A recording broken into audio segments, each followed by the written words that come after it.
not coming because he's fighting next week. He's on the pay-per-view next weekend. Yeah. No, he's been ready for it. So he's in California training right now. Oh. He's fighting at the same time as Jones? So that card. Yeah.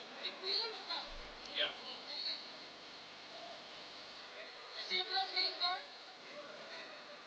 Only when he was on the Ultimate Fighter. Yeah. No, he won that. When he won the Ultimate Fighter? Oh, wait. Did he actually fight? Shoot, was it the main event? No, it was like the third from the top.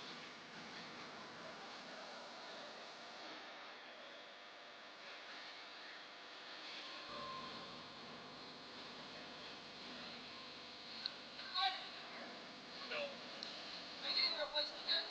I don't know.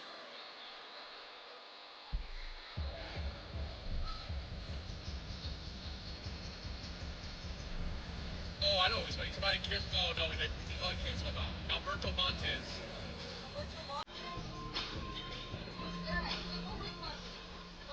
Bantamweight 135.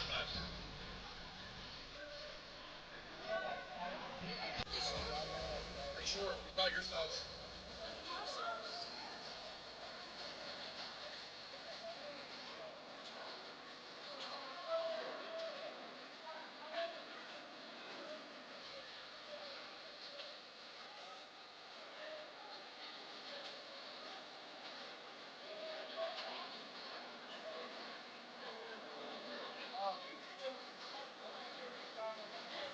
Alberto Montez.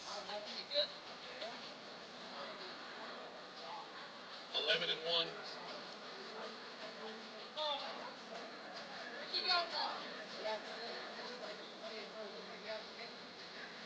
This is going to be his first UFC fight.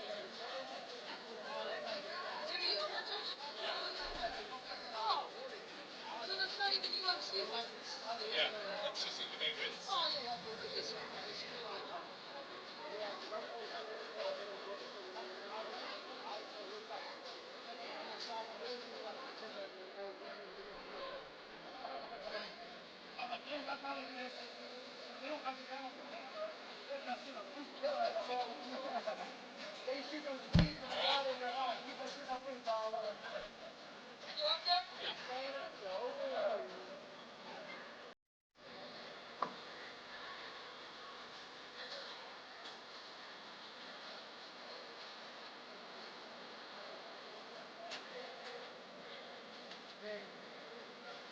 Hey, first match ready to go? Yeah, 15, you come up. Are the first kids ready to walk? Like in 1 minute, we'll do it. Okay, are they all 6 minutes? We can get you right now?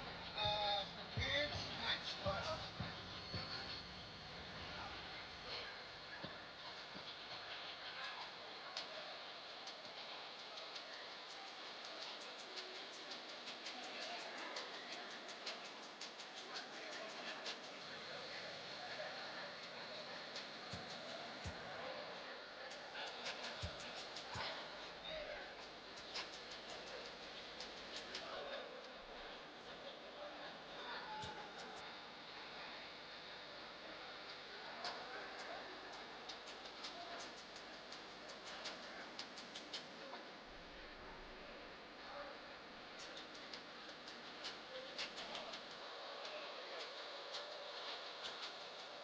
Good evening, San Antonio!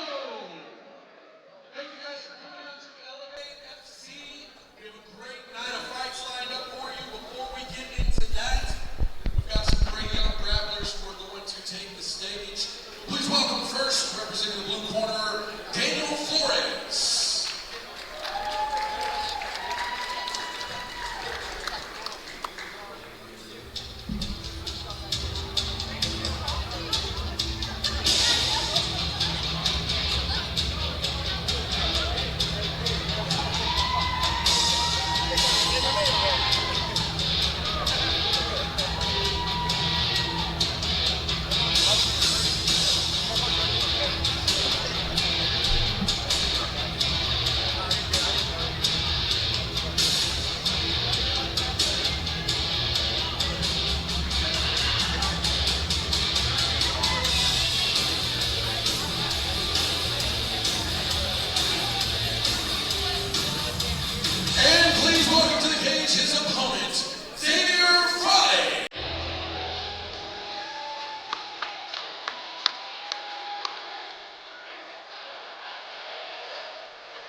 inside hands first. Then we're going outside. There's your collar tie. Yes. That's first inside tie. Nice. Start on the wrist here. There we go. Break down that posture, that collar tie, Danny. Yes. Go by the underhook. Nice. Use the cage. Underhook cage. Nice. Stand up, line up. Watch the guard pull. I want his back against the cage. Get out of there. Keep him against that cage. Find that foot grip. Nice. Side to side passing. Side side. Up, up, up, up. Right away. Right on. Don't worry about it. Good. Stay connected. Find that outside foot. Up. Finish. Everyone's joining us here at Elevate Fighting Championship San Antonio. We're starting off with some jiu-jitsu. We'll be getting to the MMA fights at 7 p.m. Right now we're just doing some in-the-cage grappling here in San Antonio, Texas. Turn his head. Throw the underhook by. Big throw by. Turn him. I'll get back off that cage, Dave. Hey, nice. Big underhook. Nice. Up. Hey, watch the guard. Stand up. Hey, walk his back against the cage. Get him close to the cage. I want his back on the cage. There we go. Watch that triangle. Up, step. Look up. Put your left knee. Nice. Keep him against the cage, Dave. Keep walking closer. He can't fit any submissions like that. Nice. Stand up, Dave. There. Up, Alvin, Danny, Alvin. If he opens his guard again, Danny, get out. Nice. Grind him on there. Hey, there we go. Make it uncomfortable for him, Danny. Nice, out there. Watch the triangle. Get out there, Danny. Stand up. Hey, get his back against the cage again. Up, Danny, up. Stand up. Look up. Watch the arm bar. Look up. Get up, Kurt.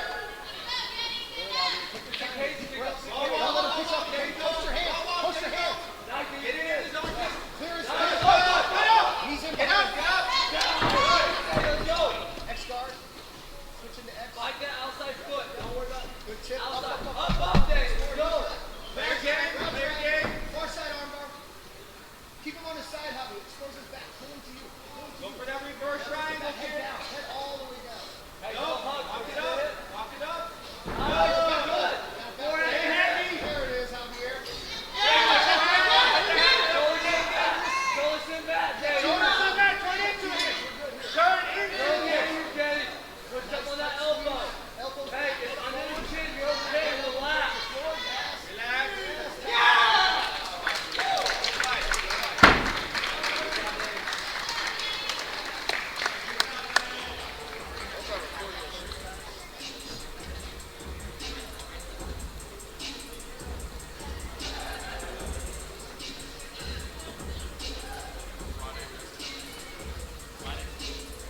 Ladies and gentlemen, your winner by rear naked choke, Javier Friday.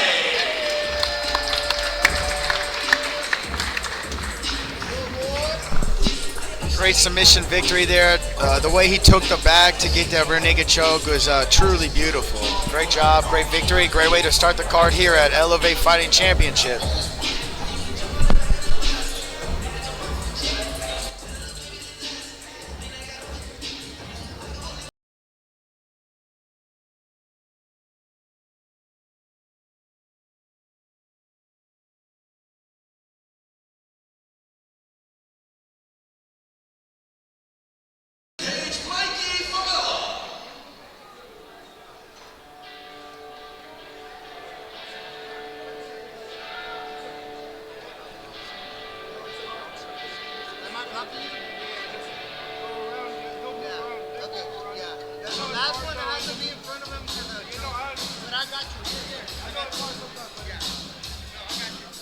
Hey, 5 minutes? Yes, all of them will be 5 minutes. All of them, okay.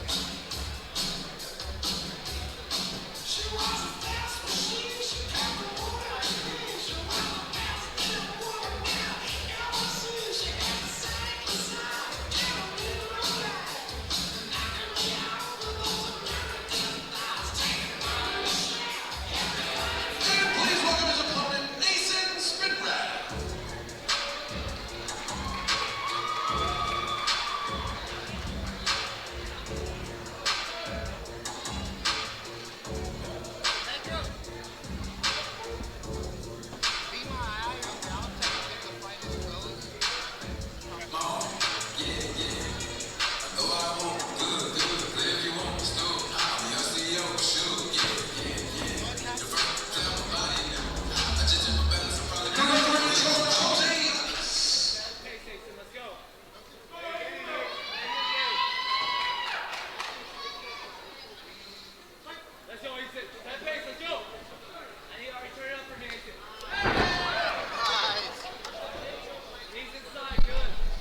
Beautiful takedown right there.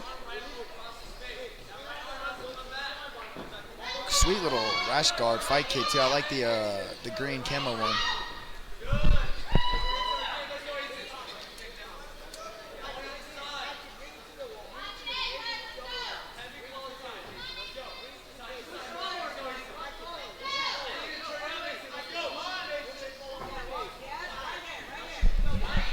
Both the kids are bringing the energy. Nice little takedown again. Homie's looking to pass. Good wrestle up. Back to another takedown. Good match. Both the guys are bringing the action. Real high intensity here at Elevate Fighting Championship in San Antonio, Texas. This is our pre-show. The MMA fights start at 7 p.m.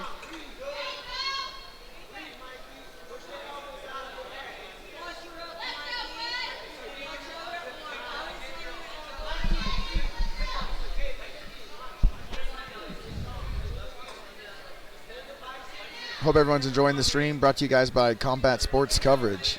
If you guys have any cool videos. Oh, yeah, you want to see a slam? I don't believe they're allowed to slam here with the kids. They can get big takedowns, though.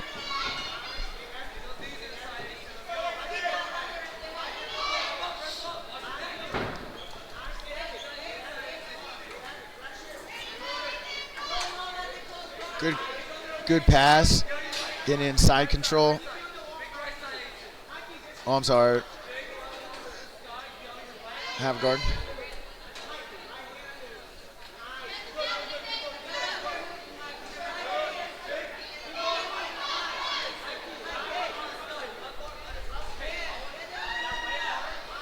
Got 2:55 left on the clock. Who's you guys? Comment below who you guys think are winning this match between these two young savage grapplers here in San Antonio, Texas. Brought to you guys by Elevate Fighting Championship. Live streamed by Combat Sports Coverage.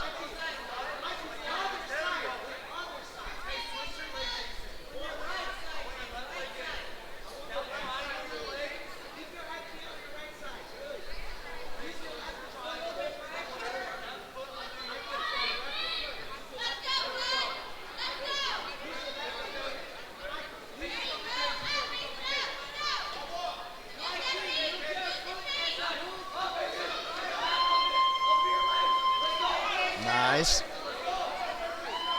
Camo has been dominating the match with really good wrestling. He's been getting takedowns left and right, and he's just been controlling top pressure.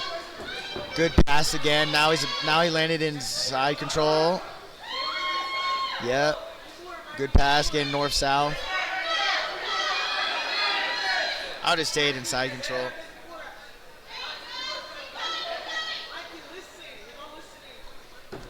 Yeah, as Mikey's coaches are saying, you're not listening. He needs to slow down a little bit.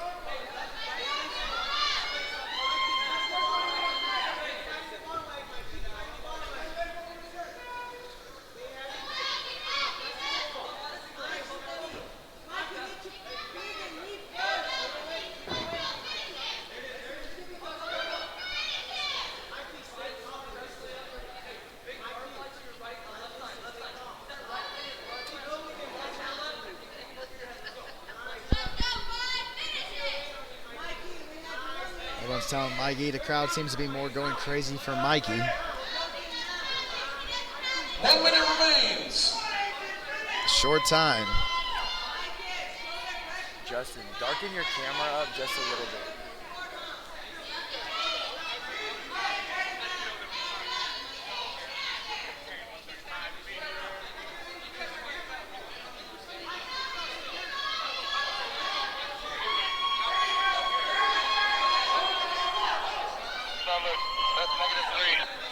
Yeah, that looks good. Maybe go a little bit more. Go a little bit more, maybe like -5.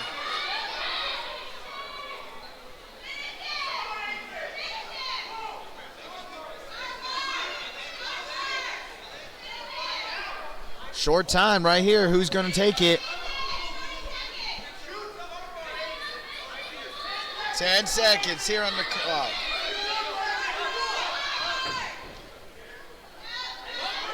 I think Camo is going to walk away with the decision victory. Time. Let's go to the decision, my fight friends. Let's see who's going to take it.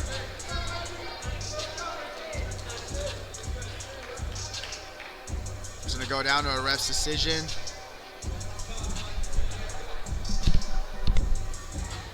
Ladies and gentlemen, your winner by judge's decision, Mikey Fabella. Let's give it up to Mikey with that epic victory. He had some beautiful takedowns, some great wrestling, great control. Good match by both guys. The other component seems a little sad that he didn't win. It's okay. He needs to keep his head up. It's when someone walks in the cage, only one can win. So someone's going to have to lose. They should keep his head up. Be proud of his performance. He went to war. Next up, still keep it into jiu-jitsu before we start the MMA at 7 p.m.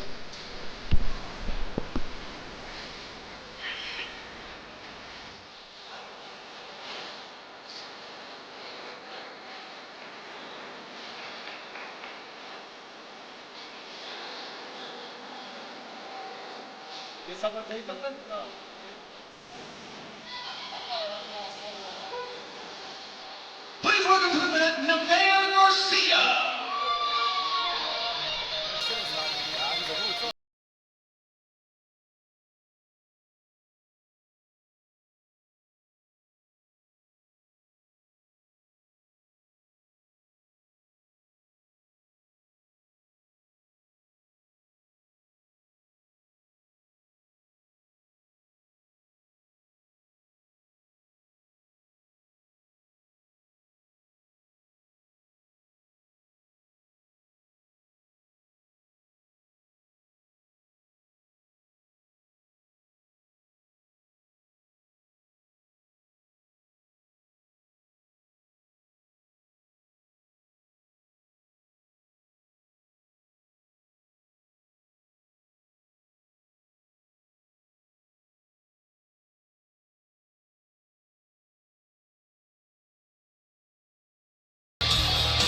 Please welcome to the cage her opponent, Feb.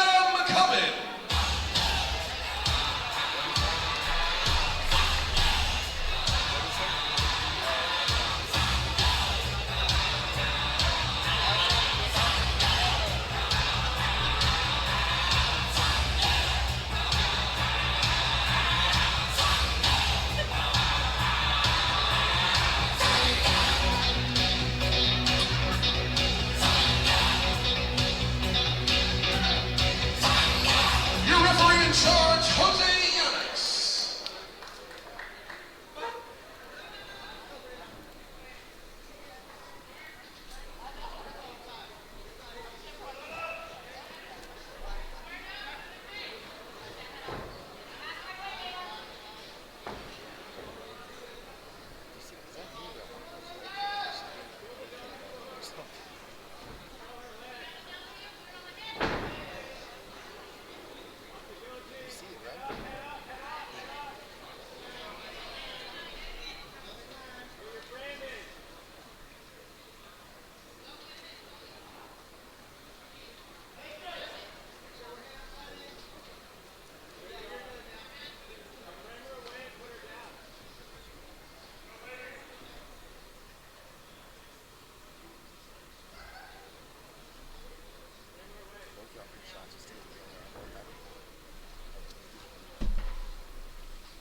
Great match right here by these two girls. It was interesting when you see someone jumping guard against the cage. That's always cool to see. You don't see it often in normal jiu-jitsu because there's not a cage to help hold them up. So that's pretty nifty. Good match right here. See Veda, she's very active in the jiu-jitsu scene. They don't allow slams for the youth, so it's probably why she's not slamming her right now, which is good. If you can't allow slams, I'll do that all day. But if you do allow slams, I'd be careful with that.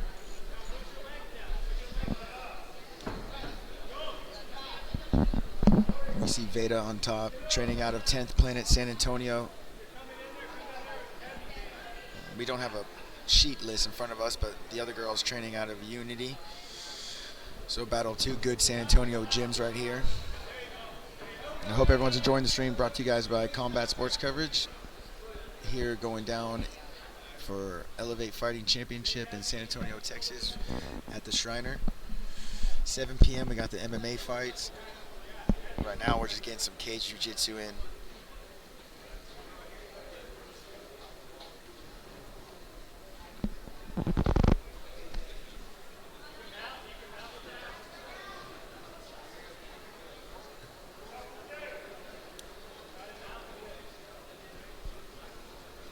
Oh man, you're looking up, she's like trying to set up this Dars almost. It's like a Dars guillotine kind of. Mounted guillotine Dars. Beautiful submission over here by Veda. What was that? Was that like a Dars? Dars, okay, I thought that. Oh, yeah. Yeah, she's good.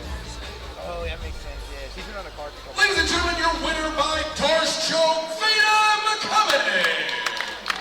I said it was a Dars and I got scared or was it a Dars? I'm like, did I say that right? I hope I said that shit right.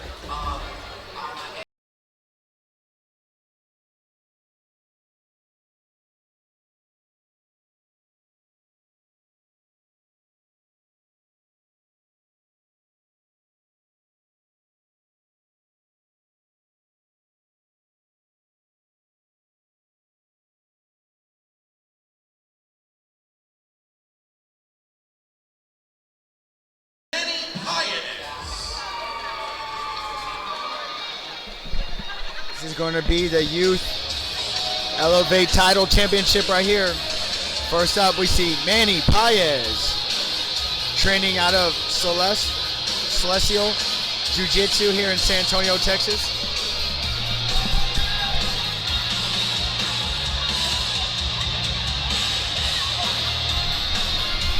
Manny's a real active competitor. He stays in all the jiu-jitsu tournaments, events. He competes like every weekend. So he's definitely ready to battle for the Elevate Championship title here in San Antonio, Texas.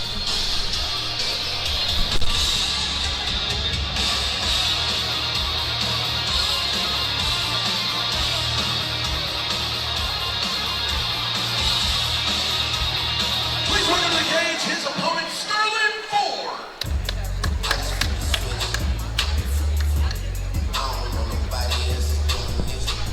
The current Elevate Youth Champion Ford walking out right now. This kid is always putting on a show on and off the mats.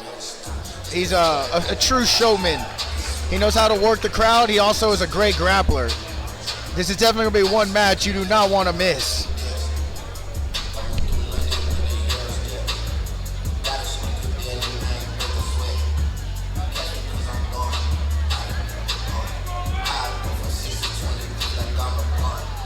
Your referee in charge, Jose Yanis.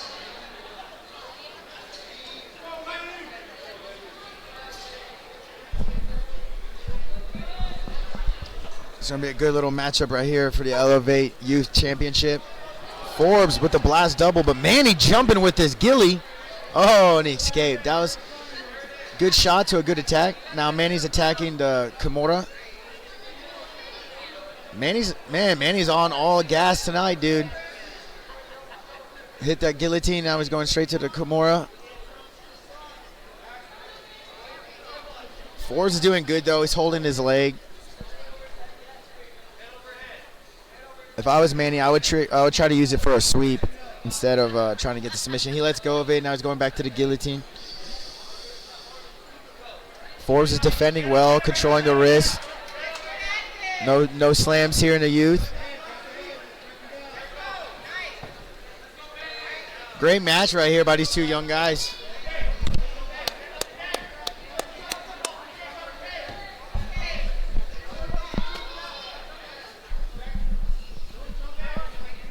Forbes is over here looking for a takedown against the cage. Manny's looking for that guillotine again. Oh, big takedown.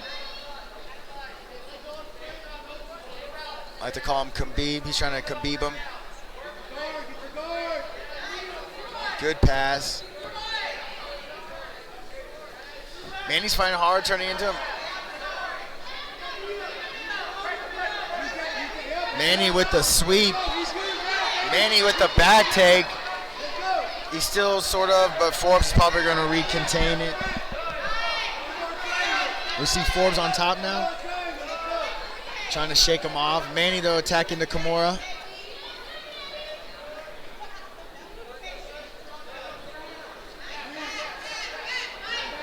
Manny with the sweep almost. Forbes with the pass.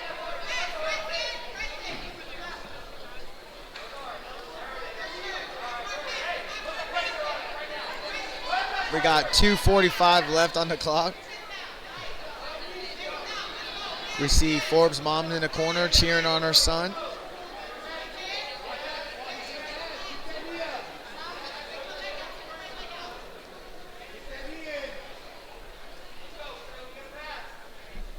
Great action, though, non-stop by these boys.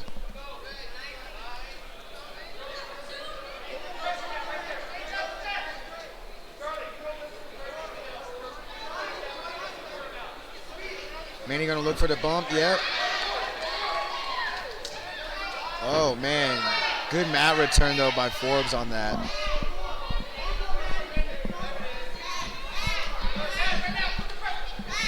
Manny trying to go for an armbar, but Forbes saw it coming.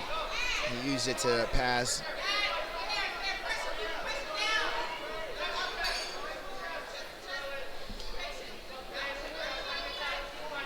Great match here at Elevate Fighting Championship.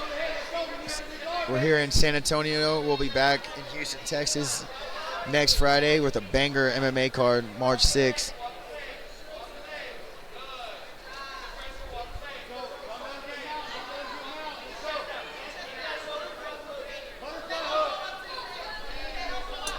We have a minute 20 left basically on the clock. We see Forbes going to mount.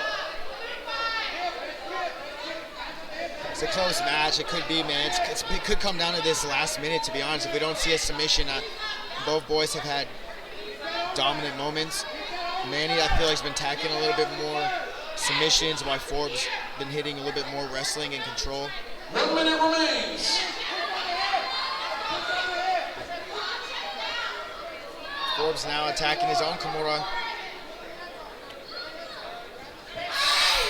Tap.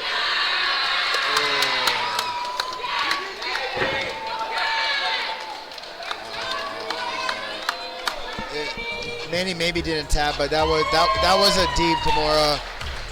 If he didn't tap, that was a good call by the ref. That was a deep Kimura. Some move we don't want to see anyone here get hurt. Great match by both boys. Manny will be back. Let's give it up to the current Elevate champion.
CSC grappling, live professional interviews, and don't forget about our library full of all your favorite fights. Only on CombatSportsCoverage.com. We got the fights. Combat Sports Coverage, your home for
Combat Sports Coverage, your home for CSC grappling, live professional interviews, and don't forget about our library full of all your favorite fights. Only on CombatSportsCoverage.com. We got the fights.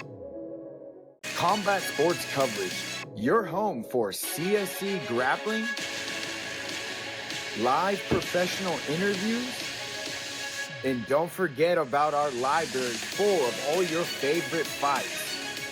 Only on Combat Sports.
Combat Sports Coverage, your home for CSC grappling, live professional interviews, and don't forget about our library full of all your favorite fights.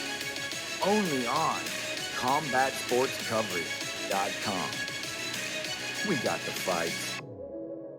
Combat Sports Coverage.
Combat Sports Coverage, your home for CSC grappling, live professional interviews, and don't forget about our library full of all your favorite fights. Only on CombatSportsCoverage.com. We got the fights. Combat Sports Coverage, your home for CSC grappling.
Combat Sports Coverage, your home for CSC grappling, live professional interviews, and don't forget about our library full of all your favorite fights. Only on CombatSportsCoverage.com. We got the fights. Combat Sports Coverage.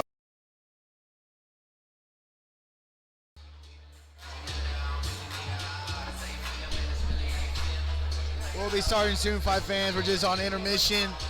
We'll be starting at 7 p.m.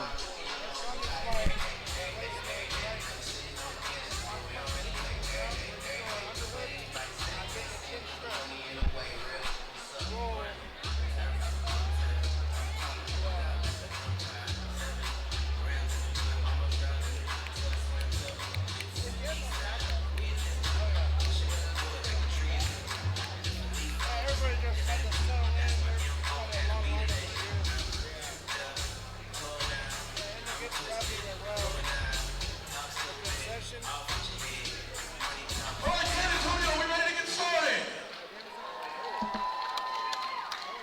Thank you all for coming out to Elevate FC here in San Antonio. We've loved doing the shows out here in San Antonio. Hope we can keep bringing them your way. Tonight's fight brought to you by the Texas Department of Licensing and Regulation. Chairman Rick Figueroa, Executive Director Courtney Arbor, and Supervisor Mark Calloy. The timekeepers tonight, Mario Pastrana, Eusebio Garcia. Your ringside physicians, Dr. Luis Chapa and Dr. Rick Montemayor. Your referees tonight, Jason Staven, John Shorley, and Carlos Luquis. Judges, Chris Watkins, Joel Elizondo, Ursula Perez. Ladies and gentlemen, please welcome our first fighter to the cage, Campbell Johnston.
gotta move around a little bit, like maybe now. Just go this far. I can't excuse me. There you go. Yeah, the camera just had like weird stuff.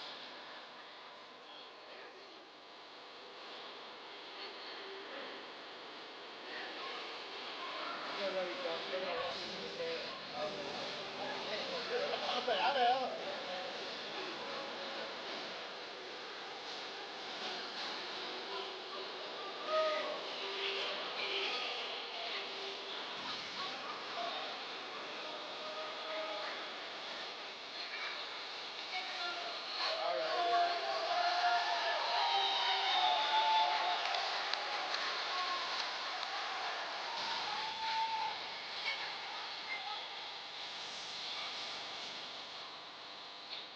Please welcome his opponent, Armando Torres.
Ladies and gentlemen, our first bout of the evening takes place in the featherweight division. Introducing first, fighting out of the blue corner. He stands 5'10", weighs 145 pounds. He looks tonight for his first MMA win, representing House of Jiu-Jitsu and fighting out of San Antonio, Texas. Please welcome Campbell Johnston. And his opponent to my right, fighting out of the red corner. He stands 5'8", 145 pounds. Also looking for his first MMA win tonight. He represents Dominion MMA out of San Antonio, Texas. By way of Chula Vista, California, Armando Torres. Your referee in charge, Carlos Luquis.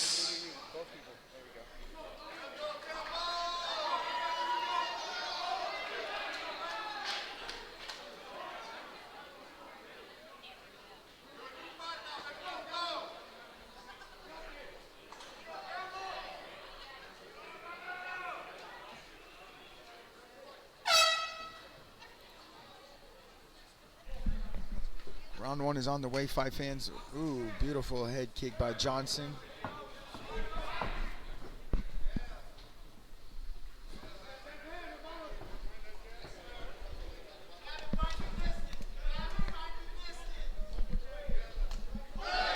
Good right hand by Torres. These boys are starting off the Elevate Fighting Championship card. San Antonio, great. Earlier we had some great jiu-jitsu. Now we're on the way with some mixed martial arts action.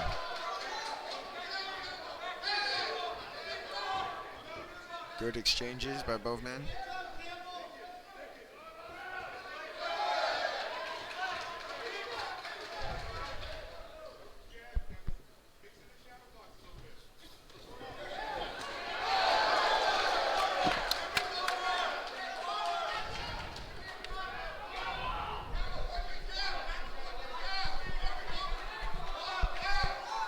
Here we go.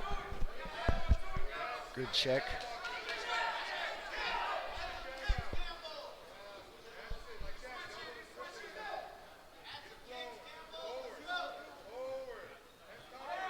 Good right hand by Johnson. Good check hook by Torres. Hey, good right hand. The crowd goes loud.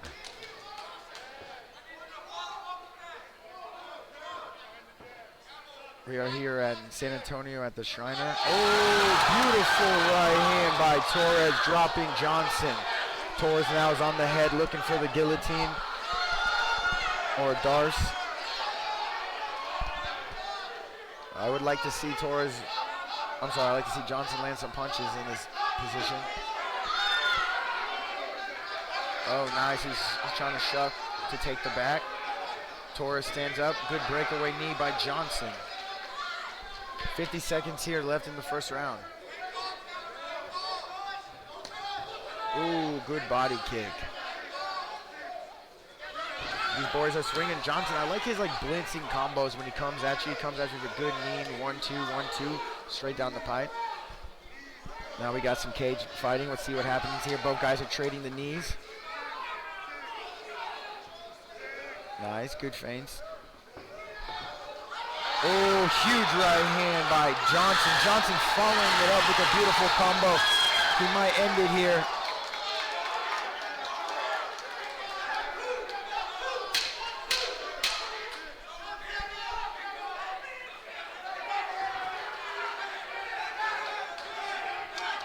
Good kick. And end of the first round, fight fans. Great action here at Elevate Fighting Championship. We are heading into round 2, fight fans.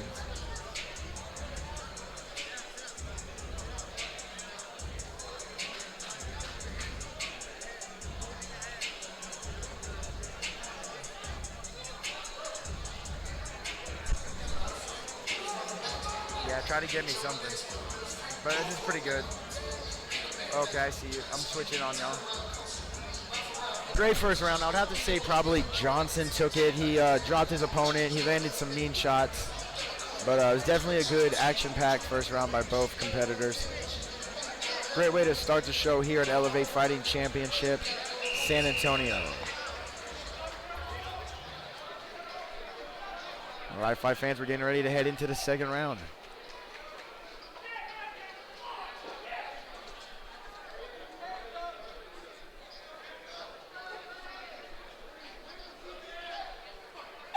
Here we go, fight fans. Second round is on the way. They turned the lights on in here. Quite awkward. Let's get the lights fixed, fight fans.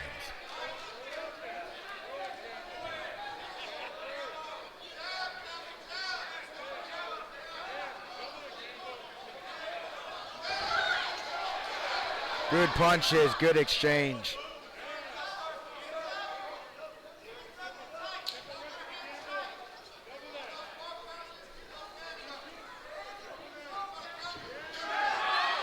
Nice.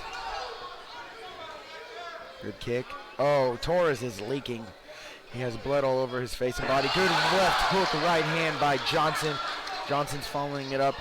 I feel like if Johnson puts the pressures on him, he can probably get a second round finish though. Torres is staying in there tough, showing that he's a true warrior.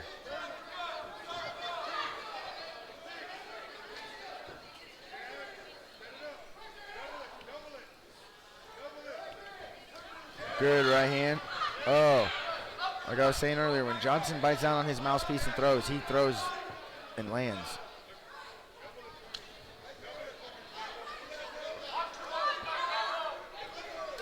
Oh, beautiful head kick by Johnson. Johnson's putting on a clinic right now. Torres shoots under the punches. Beautiful takedown shot though. That was perfectly timed. Perfectly executed by Torres. You could tell he was tired and hurt. He went underneath the punches and got a takedown of himself to slow down the pace. And now let's see if he can maybe work some body head, some good ground and pound. But yeah, that's what he needed in this round to stay alive. Johnson was really putting it on him early on the feet. And now he said, hey, let's mix it up. Let's get a takedown. And he's currently winning right now. Oh, wow, we see some rubber guard from Johnson.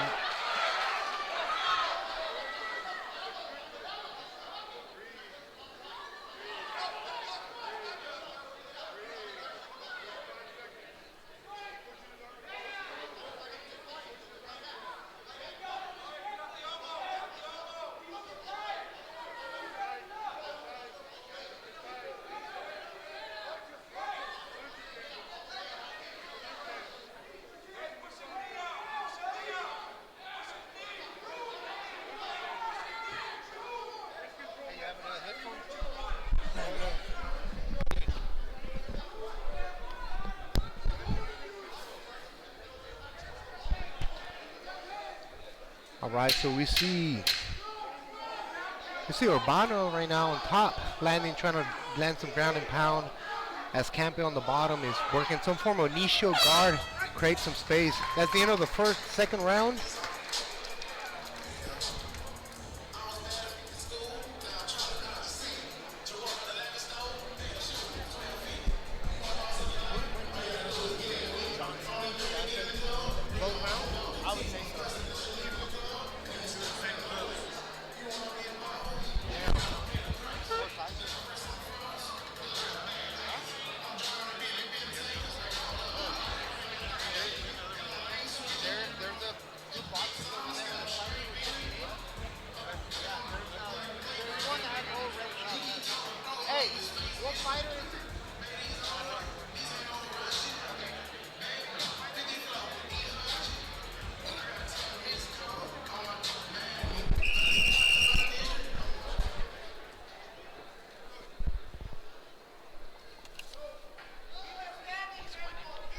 All right, so far we have, I think Campbell is probably winning the fight, so we'll see if Urbano can come out strong and maybe get a finish in the third round.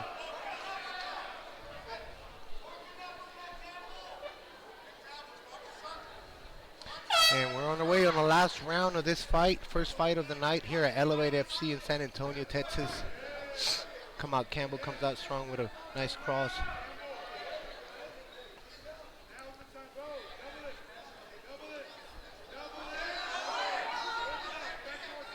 I like to see Urbano throw a little bit more jabs, start managing a little bit of the distance. Seems like he's a little hesitant there. Campbell comes up strong. Urbano goes for a takedown, but Campbell's able to shut it down, and now nice left hook. He's down, and that's it.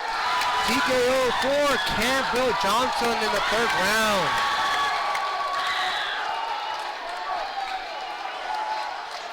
And yeah, Urbano was a little hesitant there. Campbell was able to capitalize with a nice left hook, and that was it.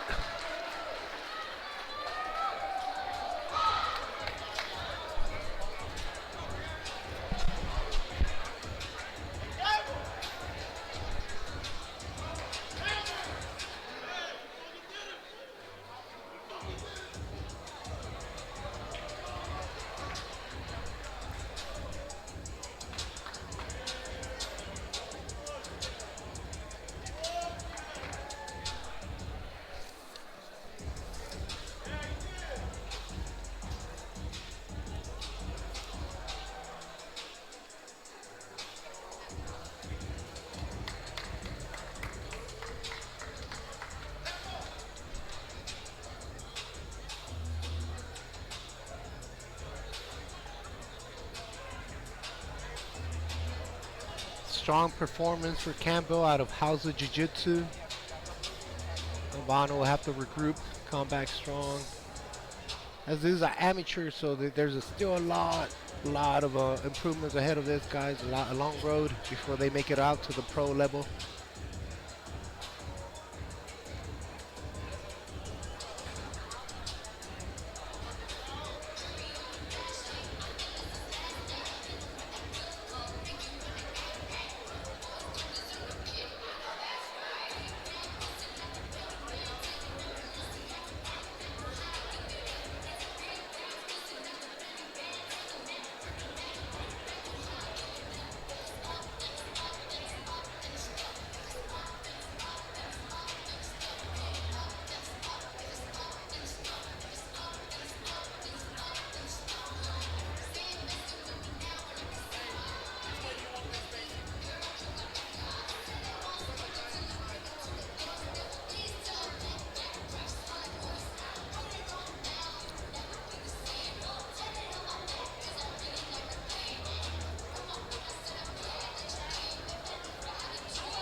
All right, here we go with the official announcement.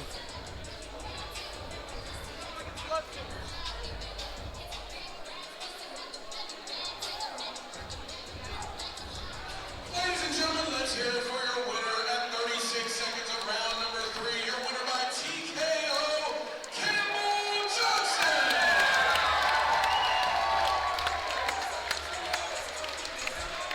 Campbell Johnson with the first fight of the night. TKO victory for him in the third round. Pretty much control most of the fight. Round 1 and 2, moved on to finish the fight on round 3. Next fight, moving on, we have Gavin Serna against Gabriel Ramirez. That'll be a featherweight MMA bout, 145 pounds.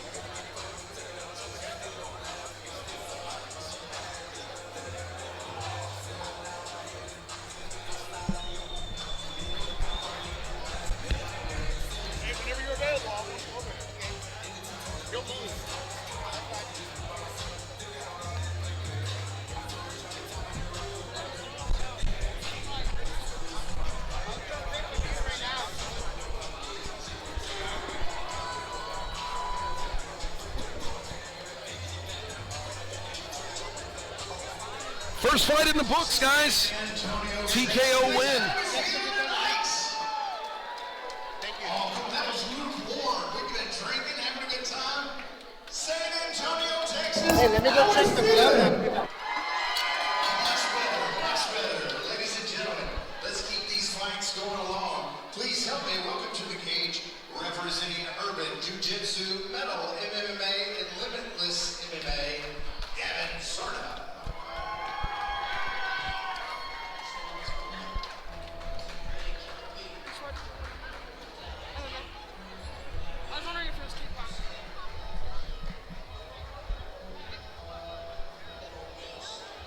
Good start to the evening with a TKO, body shot TKO, a knee to the liver ends that first match for Campbell Johnson. Always good to start the evening off with a knockout. Always good to see body shot knockouts, my favorite kind. And a good matchup here set for our second bout, Gavin Serna and Gabriel Ramirez.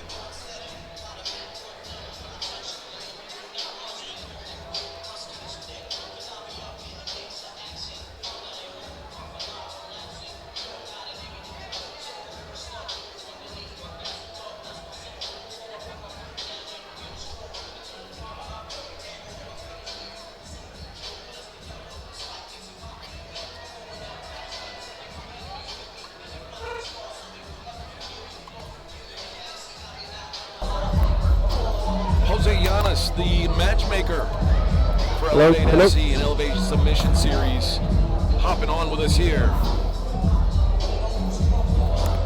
Good start to the night, huh, Jose? Hello? This one? It's just the headset on the earpiece don't work. The mic's hot, but just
brought to us by Lone Star Injury Attorneys and is scheduled for 3 rounds of 3 minutes each in the featherweight division. Introducing first on my left, fighting out of the blue corner. He stands 5 feet 9 inches tall, weighted at 145 pounds.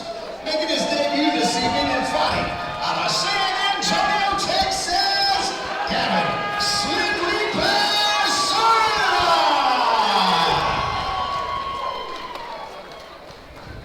And across the cage on my right, fighting out of the red corner. He stands 5 feet 4 inches tall, weighted at 146 pounds. Fighting out of Round Rock, Texas,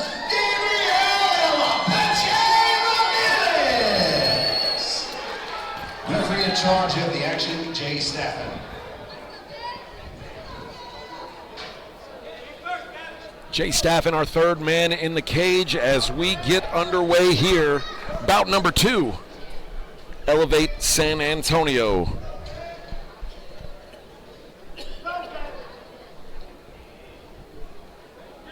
Serna, green shorts, blue gloves. Ramirez, black shorts, red gloves. Comes out with a leg kick. They trade leg kicks. Nice. Good job by Serna to catch that, turn it into a quick takedown.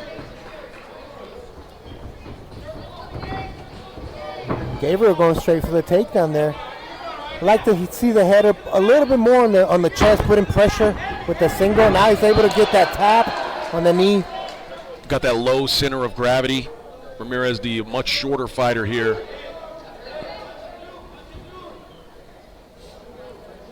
See, Gabriel's trying to step over. Stay away from the closed guard, maybe force a half guard. I think the half guard is probably the best position for ground and pound in MMA. Yeah, you've seen now in MMA that guys prefer half guard to full mount even. Yes. You know who I think made that position super dominant was GSP. Yeah. He never really just passed guard. He stayed in half guard, just ground and pound.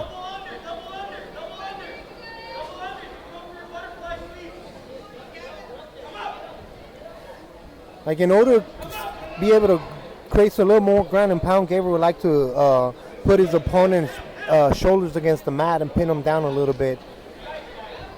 David is doing a good job staying up, trying to work the guard. Serna needs to get his back to the cage, find a way to work his way up here. Clearly, Ramirez, the more wanting grappler. He's the one who wants this fight on the ground. Yes. Doing a good job now in a mounted position. Serna almost turned him, but he turned him the wrong way. He was turning towards the cage where there's a block. Ramirez there, try to almost set up out a the nice back triangle. here. Triangle there. That's a tough triangle to finish. Yeah, he has the lock him backwards.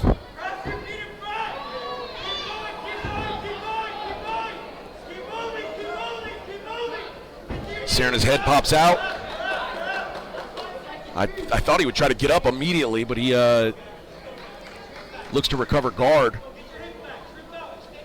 Nice body lock there by Ramirez.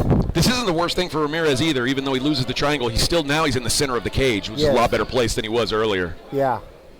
Sort of like in a leg drag position as well.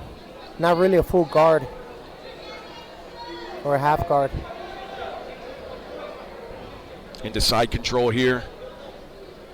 And that's the thing about why guys now prefer to be in half guard than even in side control, because in half guard you're controlling your opponent's hip. Absolutely. You don't have to be great at grappling or a high-level jiu-jitsu guy to stand up from side control. There's a lot of athletic guys out there. Sure. Good round one. Really good round for Gabriel Ramirez. Got his wrestling going early and did some good work with it on the top. Yeah, he definitely controlled the position. I would like to see him do a little bit more ground and pound, but he's definitely working his way into good positions. And a lot of it, like you said, it's a debut fight for him. He's maybe a little bit of nerves, doesn't want to give up that position, doesn't want to go for too much and let his opponent up. Yeah, I remember my first match. I think I went like half of the first round, not really realizing where I was at, just going through the motions. Yep. And then I woke up. But yeah, I think both of the guys are debut fighters.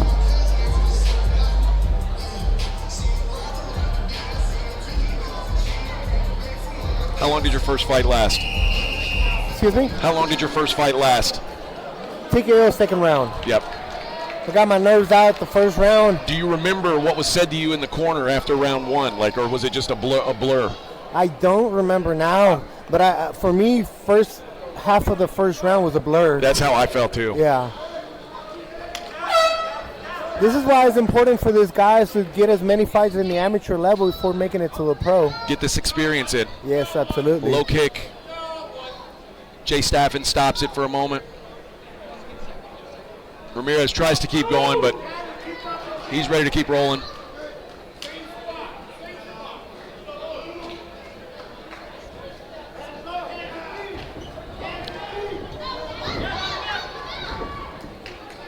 Serna a little bit just almost lazy with his kicks, and especially against a guy who you know wants to grapple. You can't throw those out and just take your time. Especially their body, right? Yeah, you've got to snap it and snap it back. Otherwise, you're going to end up in this position, and this is the position where he didn't want to be in round one. Yeah. Yeah, if Gabriel catch some of the body kicks, it'd be easier to take him down. I also would like to see Gavin maybe circle out of the fence a little bit. Yeah, for the much taller man here, Serna not doing a great job of keeping his distance. He's letting this be fought at Gabriel Ramirez's preferred distance, which is clearly inside the clinch, making it a dirty fight here. Moves to a front headlock position here.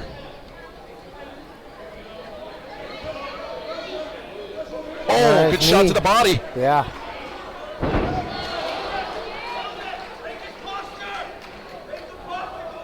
Pretty easy takedown though. Not much resistance from Serna on that. Yeah.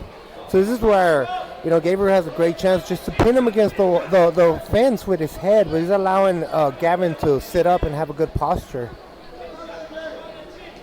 which eventually can walk up to escape. They're over there. They're in that same place. They're just building.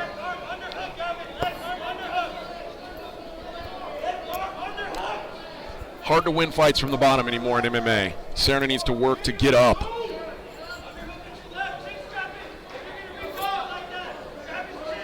And he's right by the cage, hasn't really done much to get his back to it and work his way up here.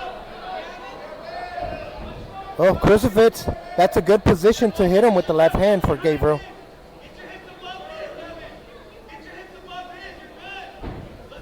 Oh, out. Back to that front headlock.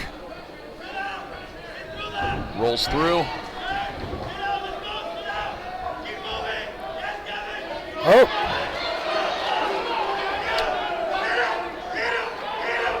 Serna with his first moment of the fight. Yeah.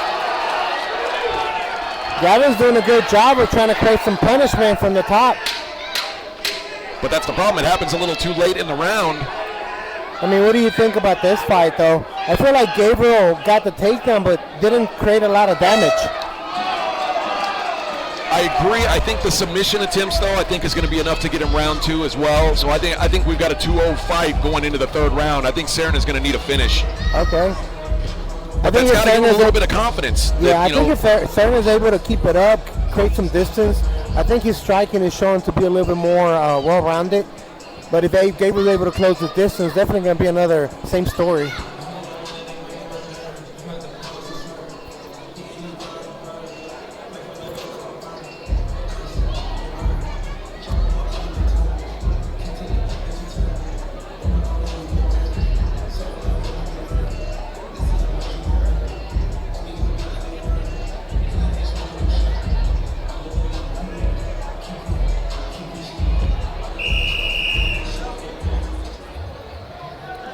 Here we go, time to dig deep, round three.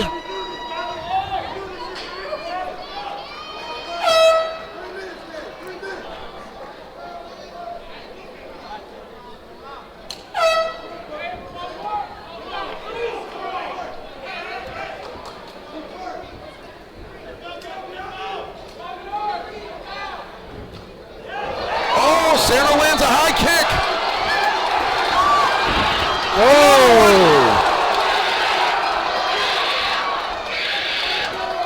He's got Ramirez in trouble here. I'm surprised he's taking it to the ground. I'm very surprised. I would have stayed up there. Absolutely. Oh, I think that might be a big mistake for Serna. Although he's close to a triangle set up here. Oh, there's a triangle locked in.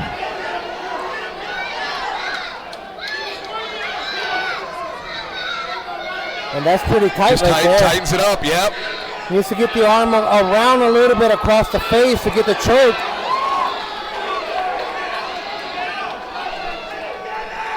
Ramirez taps. There's the tap.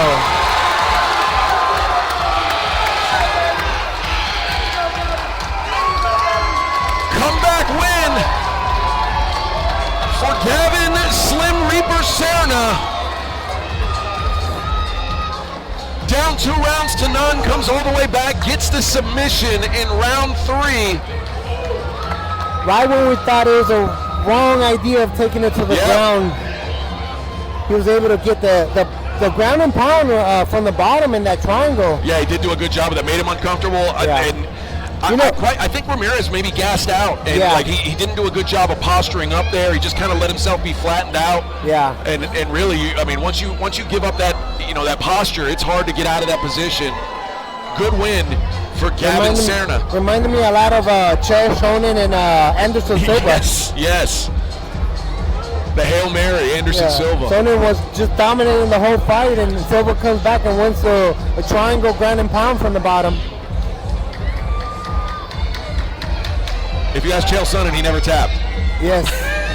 He's still undefeated.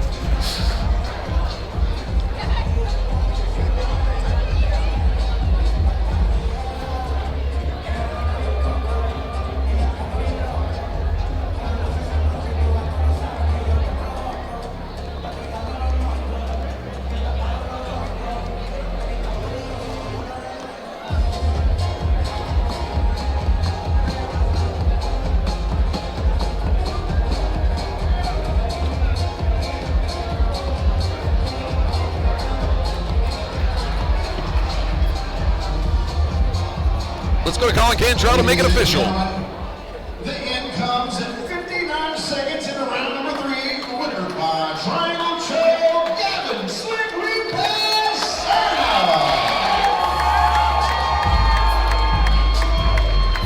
A lot of heart by Gavin Serna. Got beat up for 2 rounds, comes back and gets the victory in round 3. And he gets promoted to blue belt.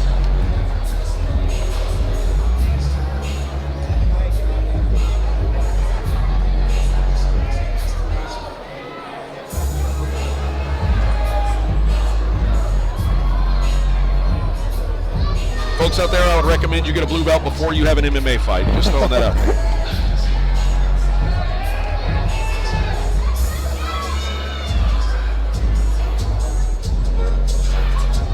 Gavin Serna, his first MMA win in the books.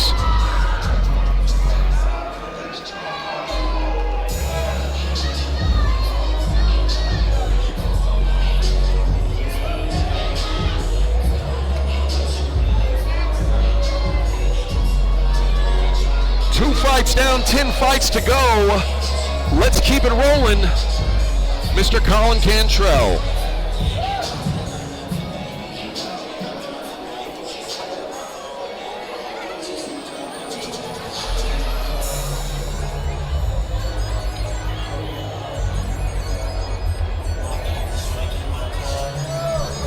All right, ladies and gentlemen, moving on to our third fight of the evening. Please help me welcome to the cage, representing Metal MMA, Devin Asadi.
Devin Asadi.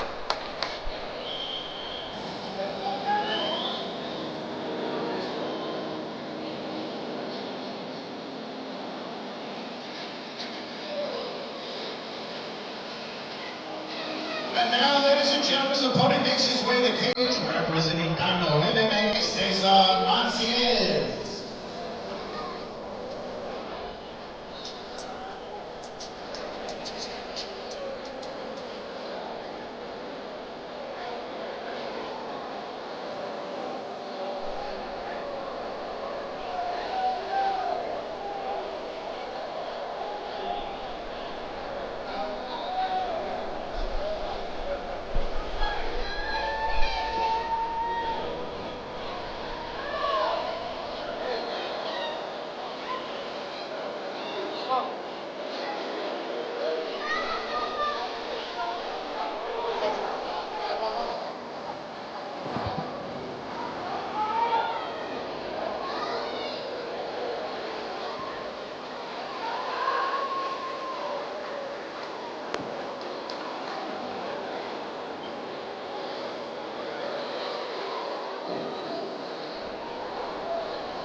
Cesar Mancias. He is being brought to us by Ashley King Properties and is set for 3 rounds of 3 minutes each in the Elevate FC lightweight division. Introducing first on my left, fighting out of the blue corner. He stands 5 feet 10 inches tall, weighted at 155 pounds.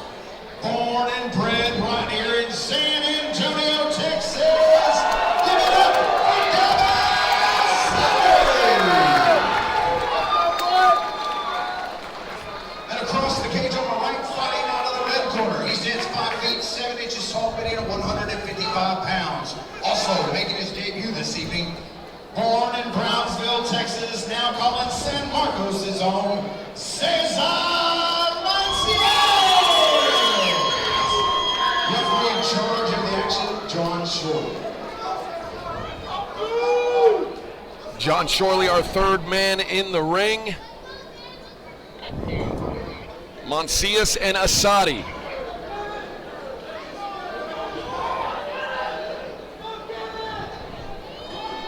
And we are underway. Devin Asadi, black shorts, blue gloves. Cesar Mancias, red shorts, red gloves. Oh, heavy body kick from both sides.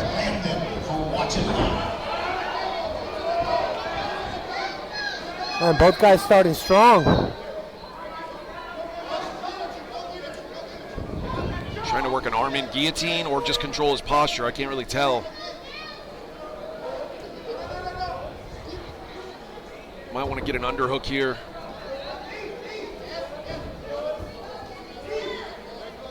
Switches to the underhook. Actually got an over, trying to work an under. Nice knees.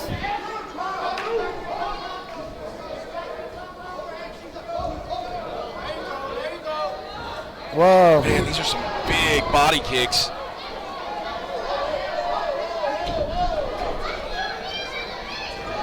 Man. Mancias! Devin Asadi, I don't know how he is standing right now. He's taking a couple of huge shots.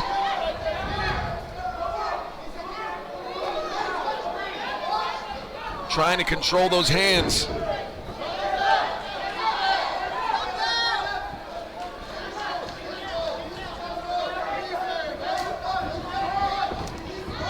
Oh, drops him. Catches one of those kicks and drops him with a right. Mount. Now we got a mount. Bad situation for Devin Asadi here.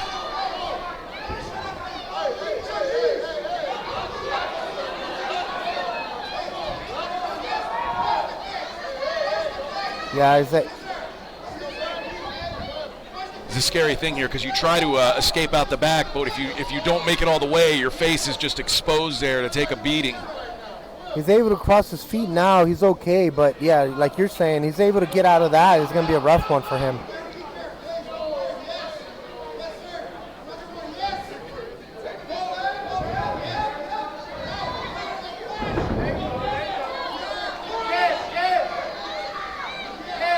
You know, you can actually, if I was Mancias, you can actually turn your opponent so his feet are not on the cage. Yeah. I also like to push one of those, when he puts those ankles in front of you, push one of them to the mat, make him extra uncomfortable if he wants to be there. Yeah. See how much he likes that, because it's most guys, they don't like being that bent over.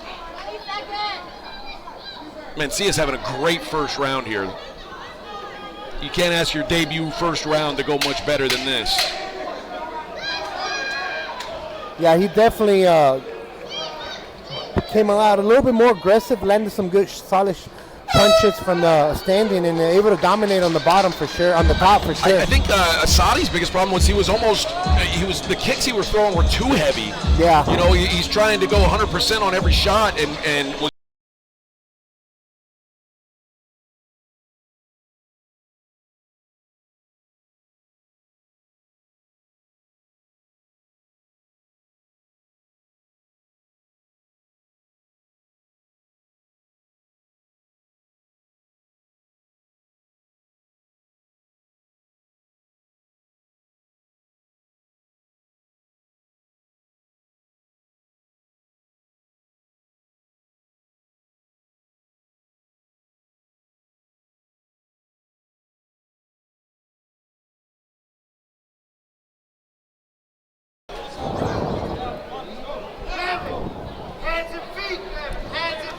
Let's see how Devin Asadi responds to the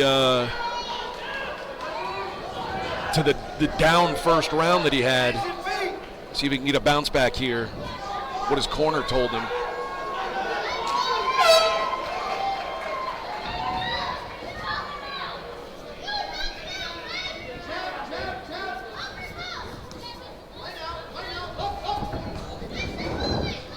Two southpaws here. Oh, good right hand landed.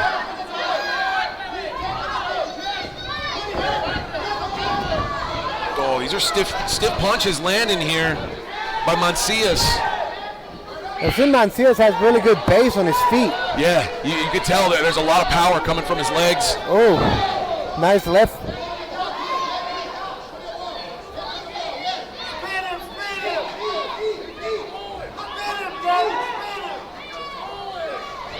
Yeah, see on that clinch, the problem with Devin, he's not controlling his opponent. His opponent's controlling him, even though he has a clinch. And also, I mean, Mancias, when he throws, it feels heavy because he's got such a good base. And Asadi, most of the punches he's landing, he's going backwards. He's not heavy on his feet when he's landing those punches. Yeah, which means there's not as much on him. Arm punches.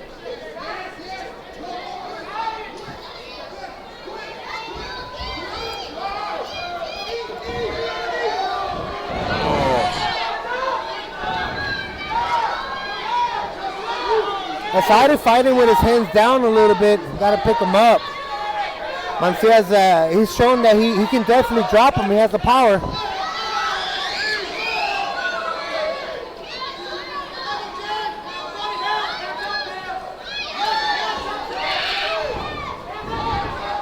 Oh, wow. Oh, Asadi's starting to get beat up here. Oh, big knee to the body, and that's going to do it. Our second body shot finish of the night. Cesar Mancias. That was a dirty hit to the body, man. It's hard to come back from those. It is. Second TKO of the night with a knee to the body in 3 fights. Yes. 3 for 3 on finishes here at Elevate FC. Devin did a good job of clinching and having that clinch. He's just never able to produce any offense from there. Mancias' strong base was able to move him around and land that knee to end the fight. I think some of the big shots that Asadi took early on, he was on the defensive almost the entirety of the fight. He never felt confident in going to offense because he was getting hit pretty hard. You know what's crazy? Mancias dropped him with the left across. He dropped him with the right. He landed a very good head kick, and then he dropped him with his knee. So he showed, man, he's well-rounded. Oh, no doubt. And he's nasty. Strong, well-rounded. Man, he looks solid for his debut.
Well, 3 fights in, we have ourselves a hell of a fight night in store for you.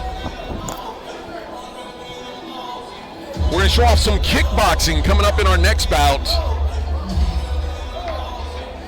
We have 3 kickboxing matches on the card tonight. The first one coming up next, Dominic Moreno and Makindi Mentor, 125-pound match. Next up on the card.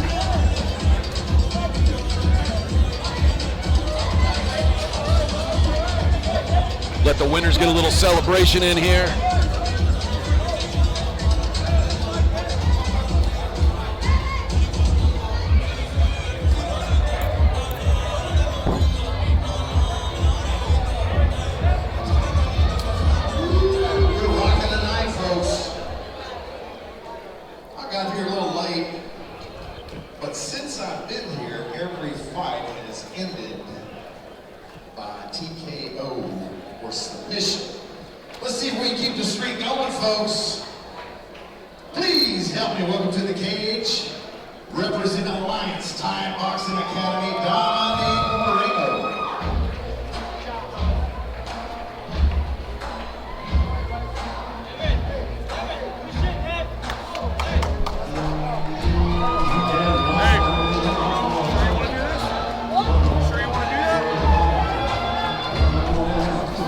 Let's do it.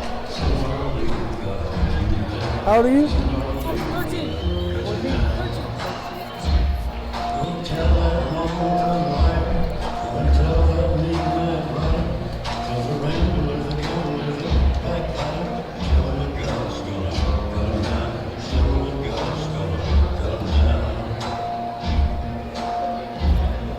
Dominic Moreno making his way to the cage.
Ladies and gentlemen, our fourth fight of the evening is being brought to us by Stephanie Ramirez State Farm and is scheduled for 3 rounds of 3 minutes each in the Elevate Kickboxing 125-pound division. Introducing first on my left, fighting out of the blue corner. He stands 5 feet 4 inches tall, weighted at 125 pounds. Born in Leander, Texas, he now calls Austin his home. Ladies and gentlemen, Dominique Moreno. Across the cage, all right, fighting out of the red corner. He stands 5 feet 9 inches tall, weighing at 126 pounds.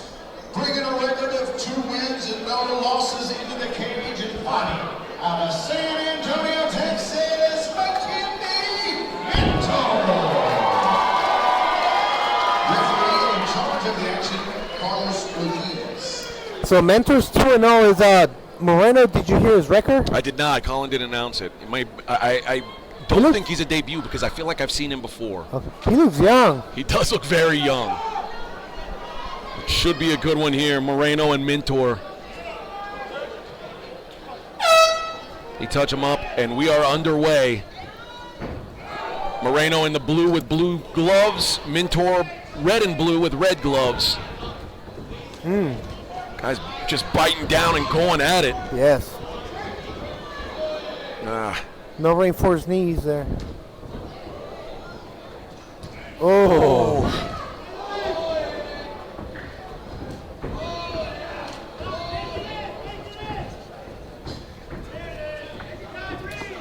Oh, cup shot there, it sounded like, but Moreno keeps going. Oh.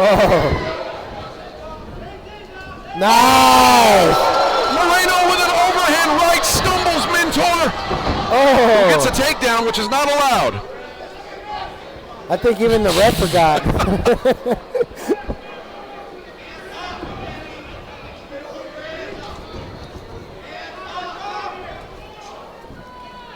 Yeah, even Mentor is obviously a taller and longer fighter. Dominic's able to step in there and land those overhands, man.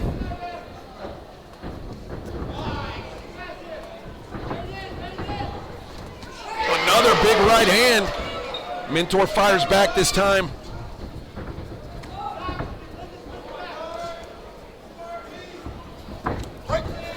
Oh.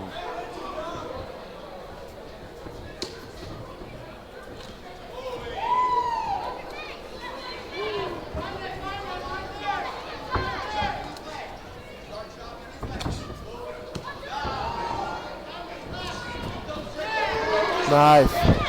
Whoa. Right hand landing.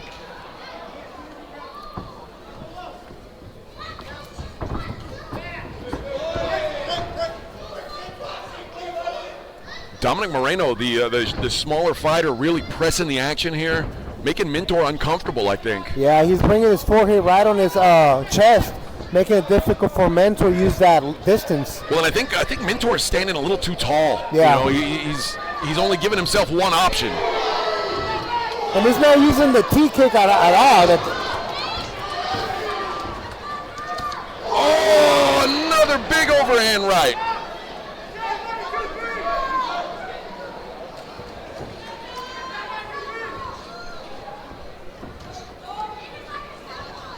No. Dude. Shuts him off that time. 20 seconds left in round one. Oh. I mean, it's rinse and repeat. Yeah. It's Mentor misses with that big shot, and Moreno finds that overhand right over the top. Yeah, Dominus does enough just to get out of distance and come back and counter.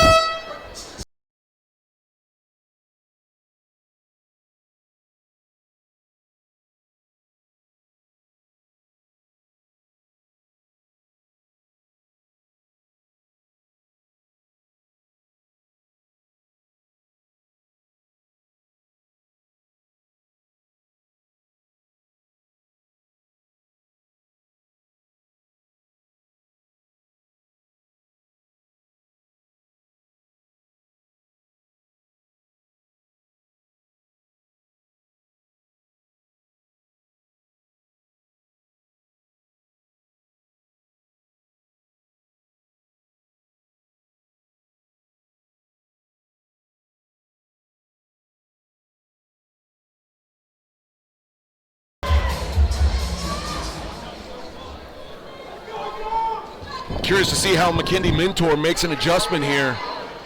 Moreno found a weakness and just kept exploiting it over and over and over again. And based on Moreno's facial expression, man, it looks like he's going to continue bringing the pressure. I think he's mad about that takedown in round one.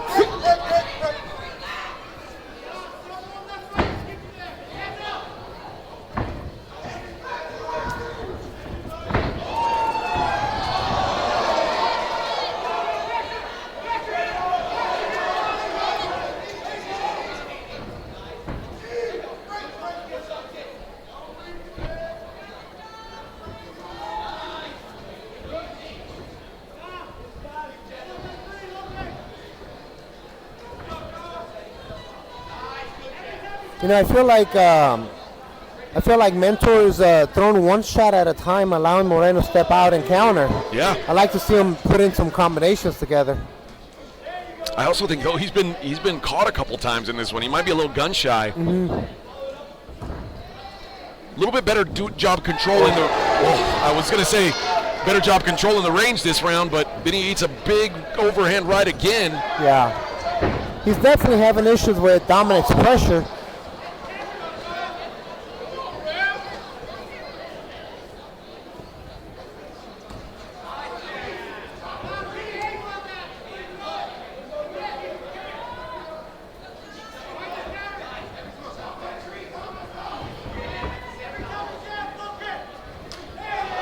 Good leg kick from Moreno.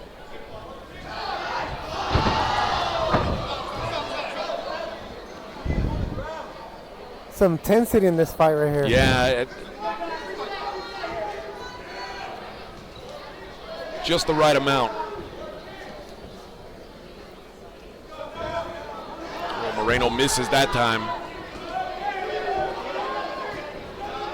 That's the thing, throwing those big overhands is going to gas you out eventually, too. Yeah. Like, you can only do that for so long.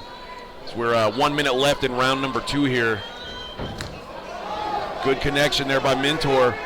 Much better round for Mentor than round 1 was. Yeah, he's definitely settled down a little bit more.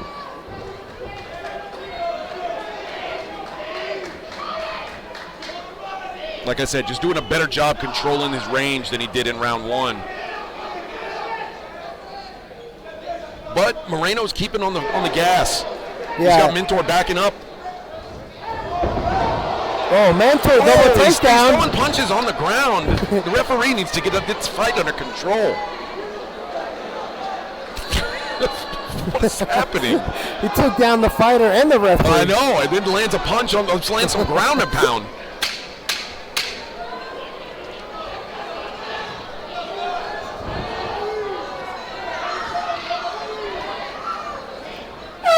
Yeah, this fight is definitely going to third round. I think it's 1-1 so far. Feels that way. It seems like Mentor is a little slower than Moreno, but definitely have the distance. I would like to see him do some uppercuts just the way Moreno's coming in with the head in first. Maybe an uppercut would do the job tonight. But again, even to throw an uppercut, you'd like to see him get a little bit lower, and he fights in such a stiff posture. It's hard to imagine him getting a good uppercut off from that. That or find him coming in with a knee. Yeah. Being the longer, taller fighter. Early in the fight, he was using that teep kick to create some distance, and as soon as he got popped once, he went away from that. Yeah. I'd like to see him go back to that teep kick and kind of keep Moreno off of him. that, and I think the other thing that helped him this fight, Moreno, besides slowing down a little bit, Mentor threw more 1-2s than just one punch at a time. Who wants it more? Round 3.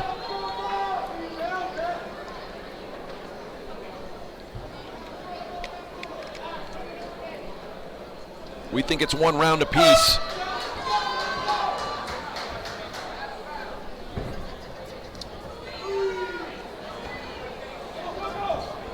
Again, Moreno leading the dance here. Oh, lands a good punch. Oh, takes a deep. He's landing heavy shots now.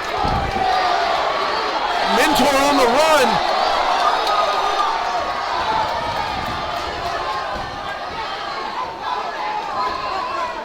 He keeps trying to tie Moreno up. He does not like these exchanges.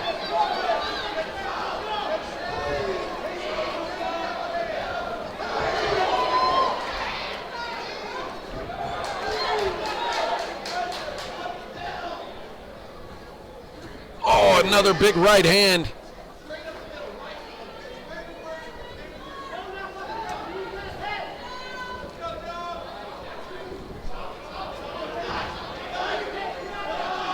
We are 1 minute into the third round, 2 minutes left, and this one looks a lot like the first round where Moreno just kind of stalking him. Yeah. Maybe Mentor wants to turn it around. He has to do it now.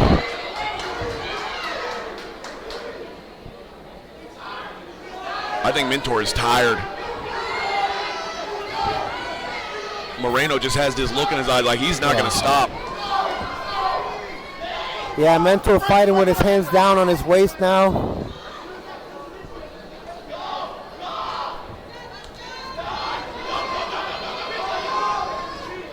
Oh.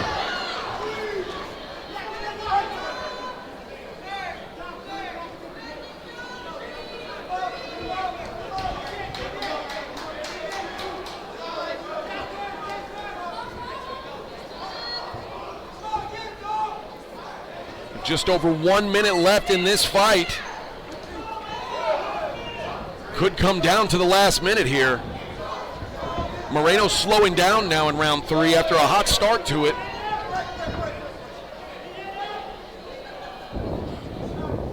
I don't know if Mentor's producing enough offense in this round to take it from him. I feel like he hasn't, because Dominic definitely landed a couple solid punches early in the round. I think Mentor has to make something happen here now. Try to steal this round. Mentor keeps trying to tie up. Oh.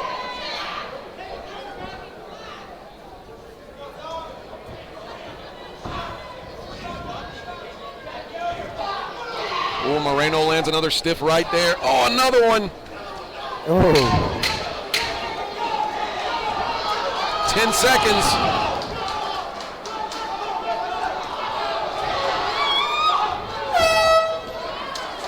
First fight going into the judges' decision for tonight. I think it was a close fight, but I feel Dominic just was able to do enough to edge him out in the third round. I feel that way too. I thought he was the better offensive fighter throughout. I thought, especially in round 1 and 3,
gentlemen, big round of applause for these two fighters.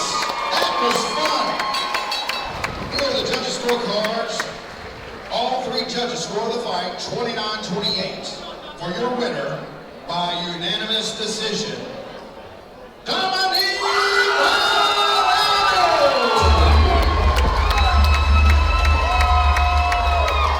I think the judges saw it how we saw it, Jose. Yeah, definitely. 2 rounds to 1 for Moreno. Moreno definitely put in more work. Good fight. I think Mentor is now 2-1. I'm not sure Moreno's record, but he looks solid out there. Yeah, I like a guy that fights mad too. Yeah. At first I was like, man, this kid looks young, you know? But he definitely brought the beast out. Good experience for both guys getting that 3 rounds in. Tough Definitely. fight. Especially going the distance. I think that's huge. You know, as fighters, you want to finish that fight early, but knowing that you can go all 3 rounds, I think that must feel good for them, you know? Oh, no doubt. And both guys survived big moments. You know?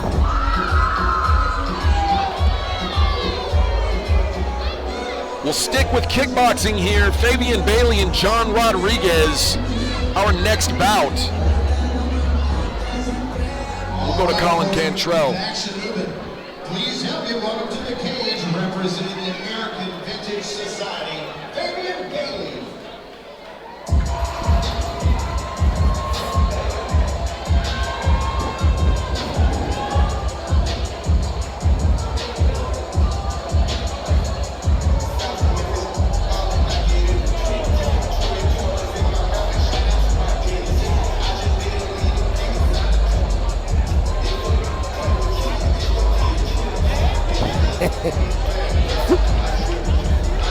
Todd, we talk shit about Tyler all the time. Our coach.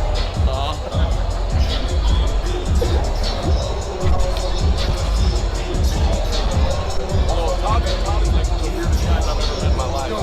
If you know him privately, he's so fucking hilarious. Here's what it feels like that.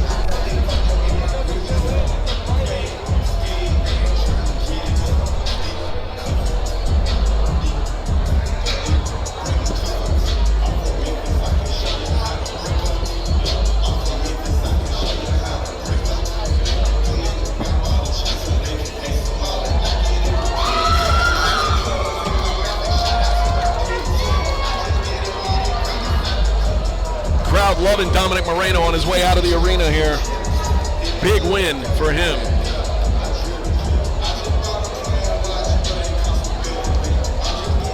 Fabian Bailey into the cage.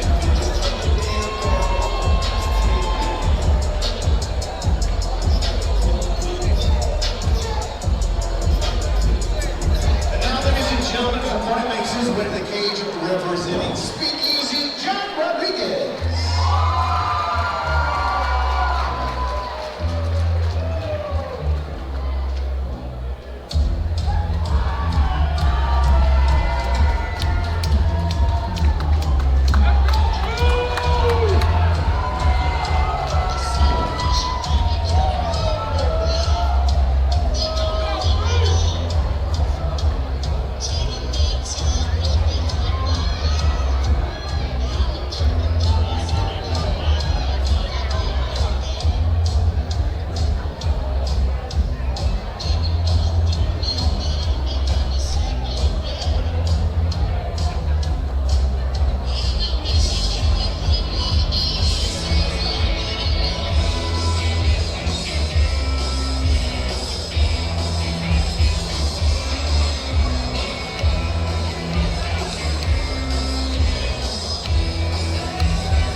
155-pound kickboxing division. Introducing first on my left, fighting out of the blue corner. He stands 5 feet 9 inches tall, weighing at 155 pounds. He has a record, 1 win, no losses, fighting out of Buda, Texas. Fabian Talia Bailey.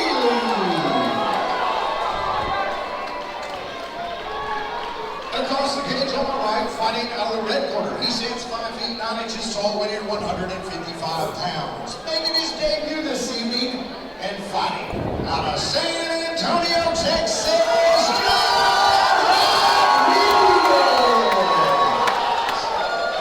Referee in charge of the action, Jimmy Smith.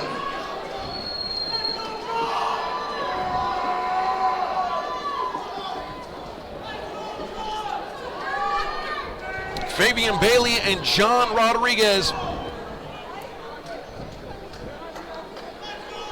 155 pounds.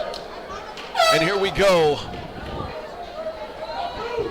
Orange trunk, gray gloves for Fabian Bailey. White trunks, black gloves for John Rodriguez.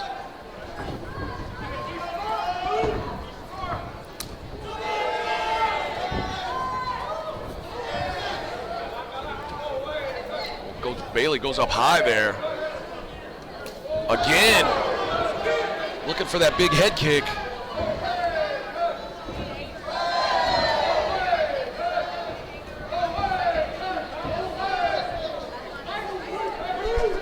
The thing about kickboxing fights, most of them start strong, huh? Oh yeah, man. First round is always the best. Nice uppercut there. Got through the guard. Yeah, I like that combo from John Rodriguez.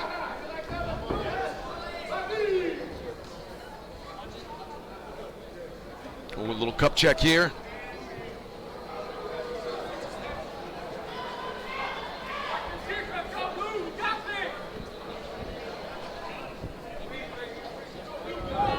I tell every young fighter, get a good cup, get a good mouthpiece. Absolutely.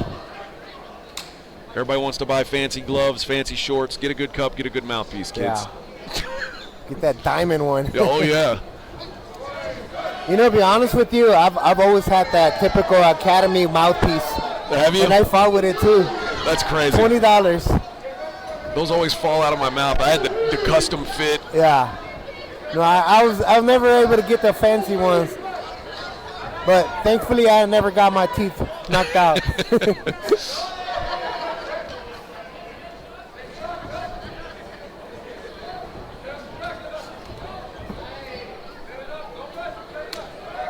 Nice leg kick there.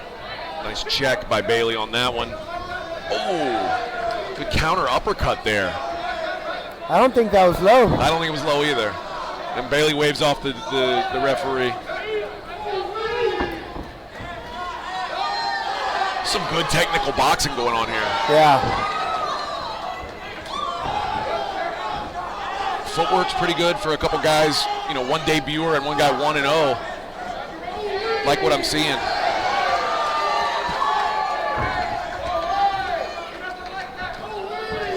Oh.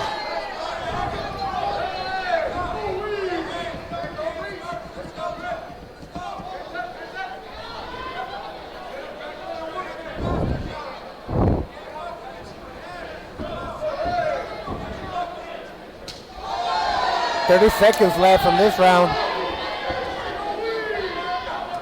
Oh!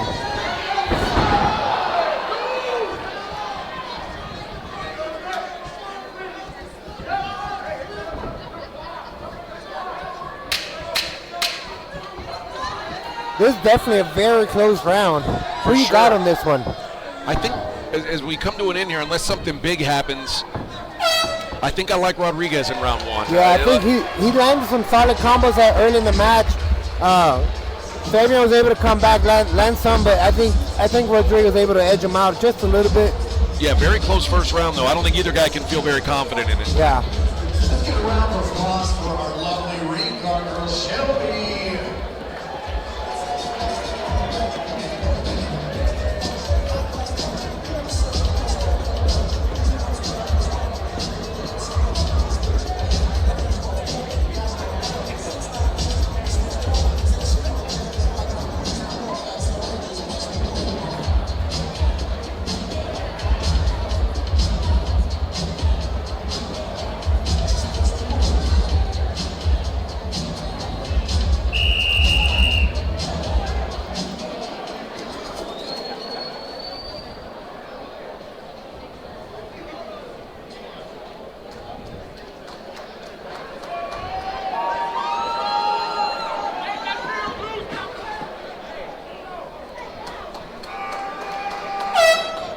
Round 2 underway.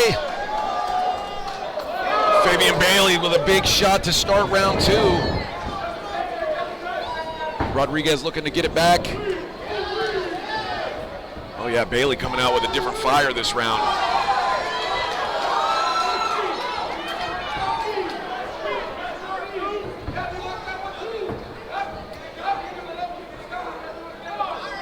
I like the referees that let them work their way out of the clinch. You give them a couple seconds to get out of it, as long as no nonsense. As long as no nonsense like that's going on. I guess they're 1-1 on the cup check. Yep.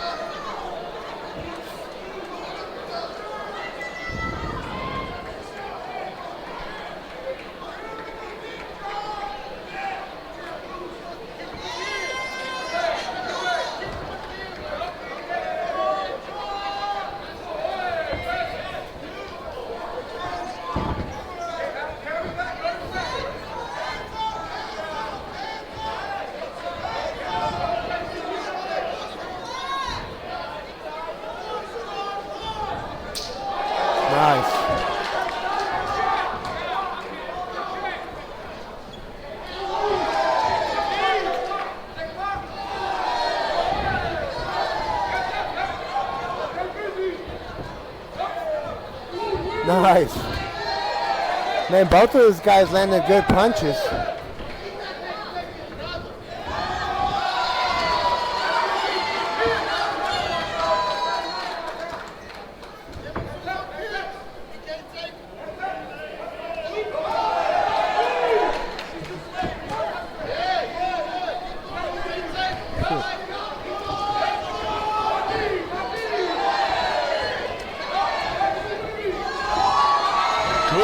Back and forth here for these guys. Bailey a lot more aggressive than he was in round 1. Yeah, he's definitely picking it up on this one.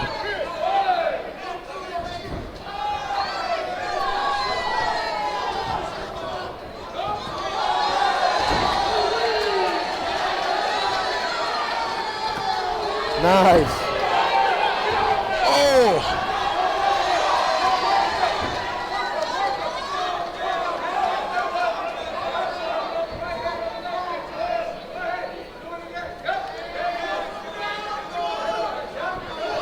Very little jabs on this fight at all. No, these guys are throwing bombs, baby. We're not swinging for singles here. Yeah. Both of them landed some good punches, but I think Fabian, man, he's gotten close with a couple head kicks. Good body work and a nice land there of left hand for Fabian Bailey.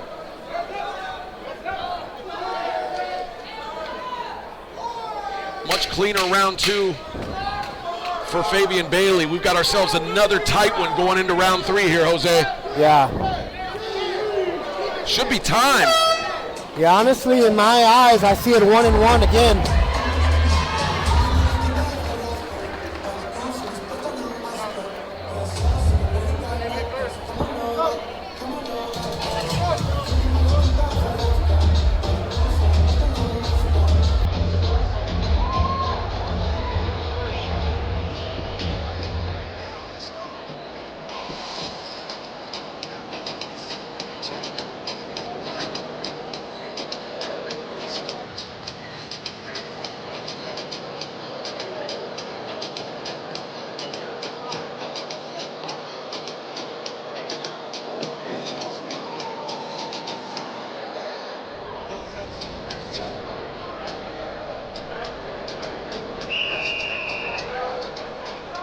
Round 3. Always say, who wants it more? We're about to find out.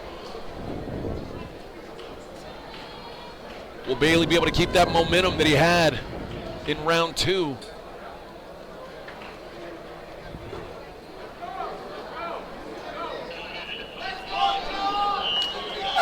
Round 3 underway.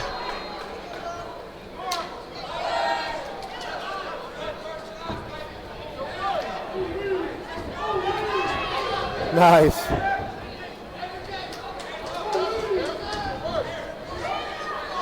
Neither guy wanted to give ground. You know, last fight we saw one guy come forward, the other guy back up. This fight, both guys, it's like two bulls going, you know, rams bumping heads. Nobody wants to be the guy to take a step back.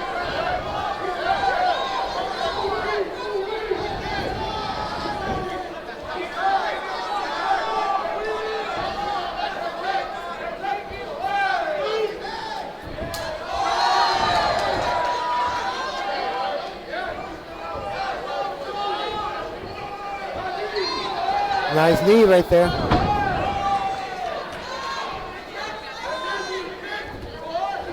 Let's see if somebody can land like a really significant shot to sway the judges here. Yeah. In what's a really close fight. You know, can somebody stumble their opponent?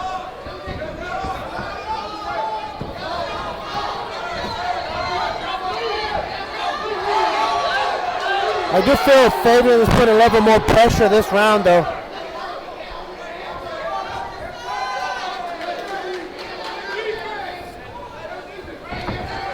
Certainly controlling the cage right now.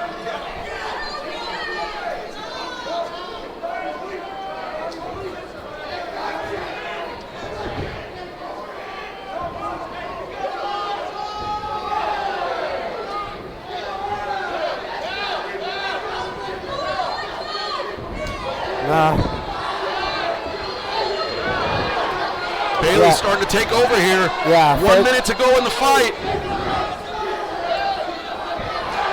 You can see the left side of Rodriguez's body is red, definitely from all the kicks.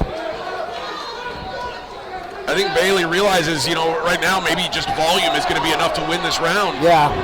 Kind of pouring it on. 45 seconds to go here. Rodriguez may need a big moment.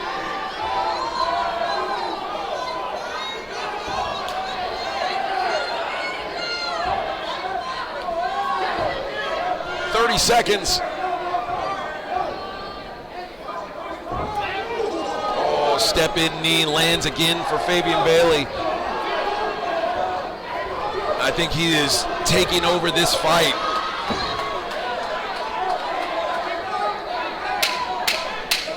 Ten seconds left.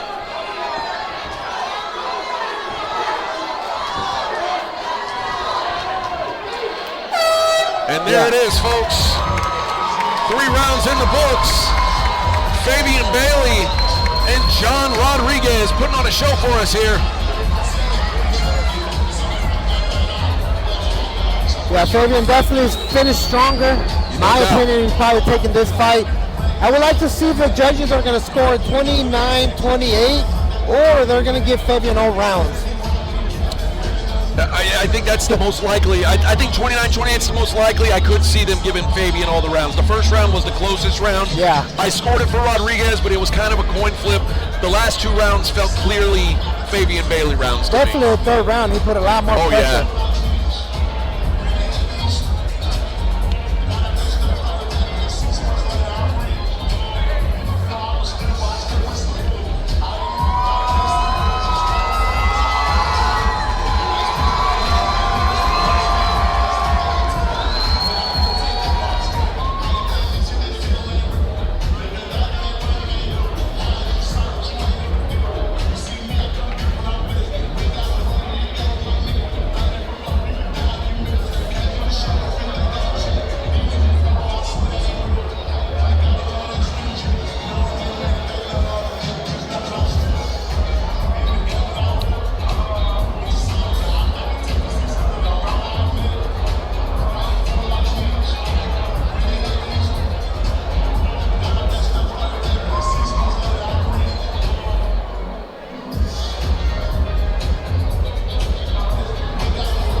Cantrell in the cage with the decision in hand. Let's make it official.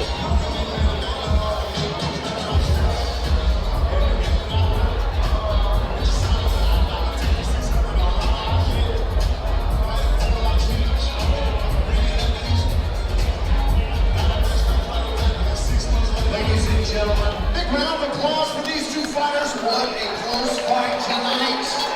As a matter of fact, we got a split decision. Oh, split decision, Jose. Oh, wow. A round of applause. How many people felt like Fabian Bailey won the fight?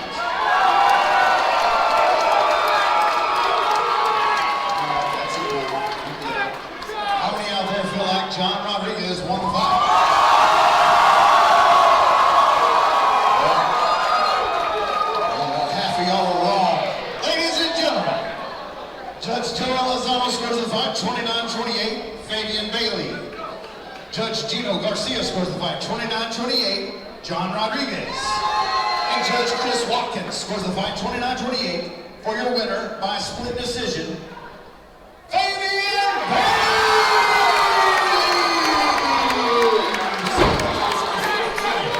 Tight decision, but I think it is the right decision there. Yeah. Get yourself some cold drinks. One of the ref must have seen it first and second round for Rodriguez. Yeah. He definitely didn't win the third round. No, I got a hard time believing that. And it's funny, after these kickboxing fights, everybody has a hard time walking once that adrenaline wears off. Yeah. All right, we're going to take a quick intermission. We'll be back with the second half of these fights right here on Elevate FC San Antonio.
Just went 7-0. Damn. Black and silver. Black hair guy. Over here, he's got the finish.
Combat Sports Coverage, your home for CSC grappling, live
an intermission right now, fight fans. We'll be getting back to the action here shortly.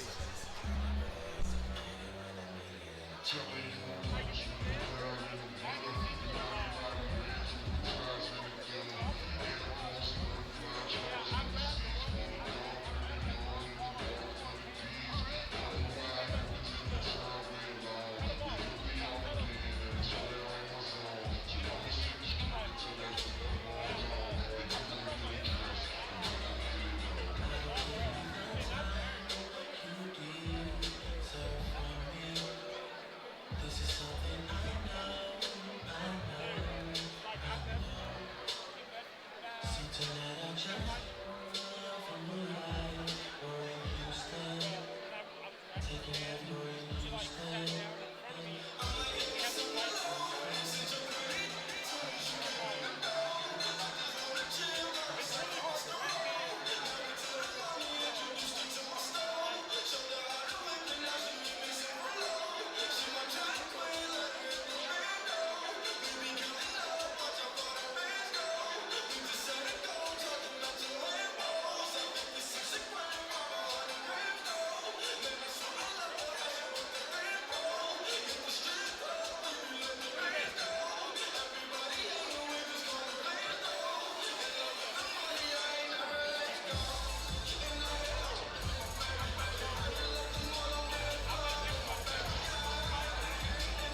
Representing Dominion MMA, Nathan Hernandez.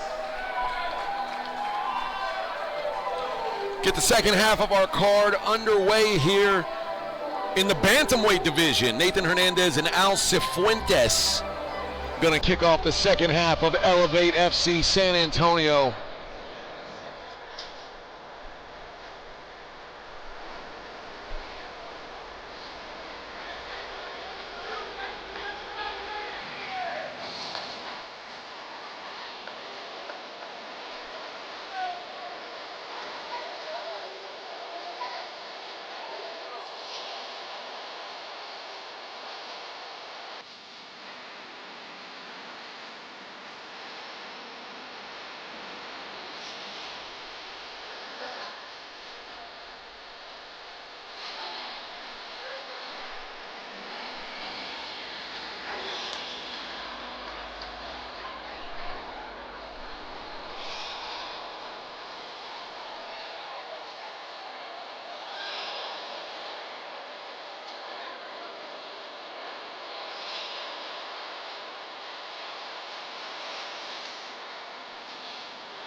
Both of these guys' hands suck.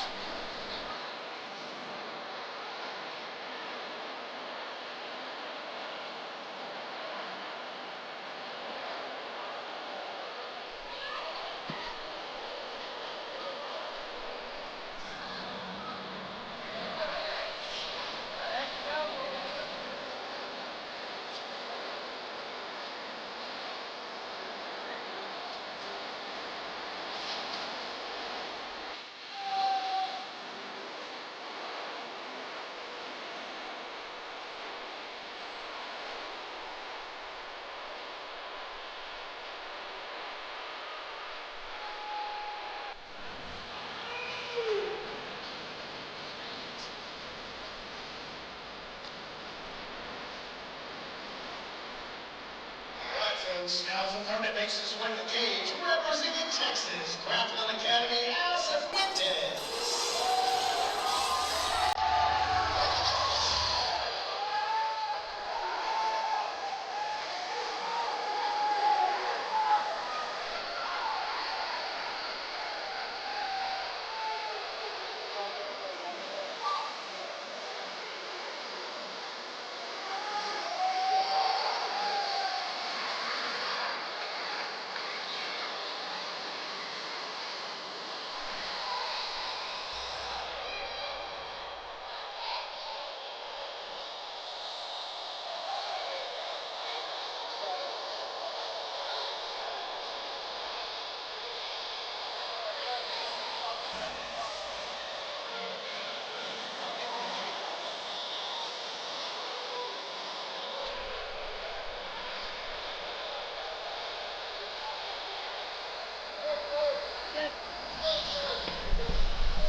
Nathan Hernandez and Al Cifuentes.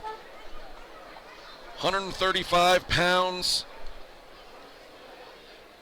And we are underway. The debut in Hernandez, black shorts, blue gloves. 0-1 Cifuentes with the gray shorts, red gloves. Just sort of the camo gray.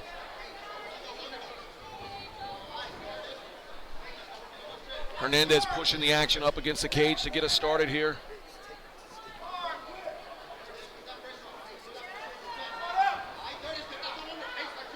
He's got Cifuentes pinned up against the cage. Cifuentes got to dig an underhook, or he gets swept down, which he just did. Good job by Hernandez. Putting pressure on him, making it tough for him to get up. Cifuentes does find his way back up, and he finds some separation. See what he can do with it.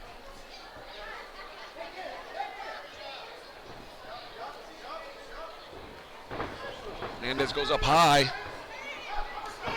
Cifuentes working the body. Now he's got that lower base of gravity, lower center of gravity, holding Hernandez up against the cage here. Hernandez thinks about a guillotine. He's got to get an underhook. Double underhooks right now for Cifuentes. Hernandez trying to dig it, unable to. In real good position right now here for Al Cifuentes. And there he's able to dig an underhook and win that battle.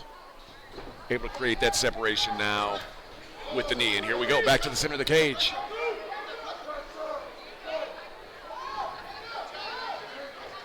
Oh, Cifuentes lands the overhand.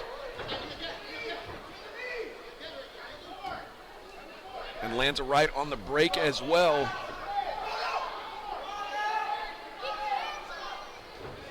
Oh, nice uppercut. Breaks the guard of Hernandez.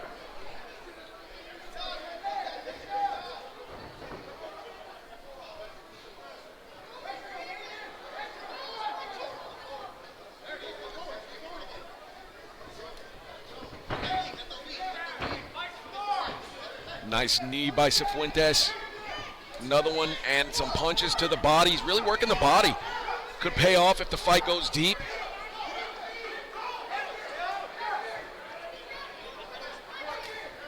Hernandez lands a big low kick. Tries to go high, eats a couple shots for his effort there.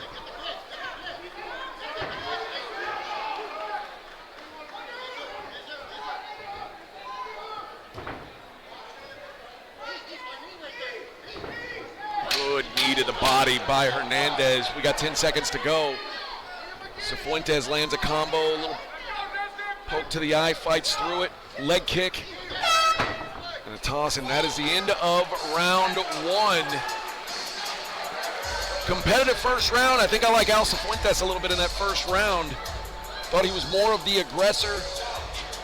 Thought he was able to land some good shots to the body there as well. Better cage work out of Cifuentes, but a close competitive round.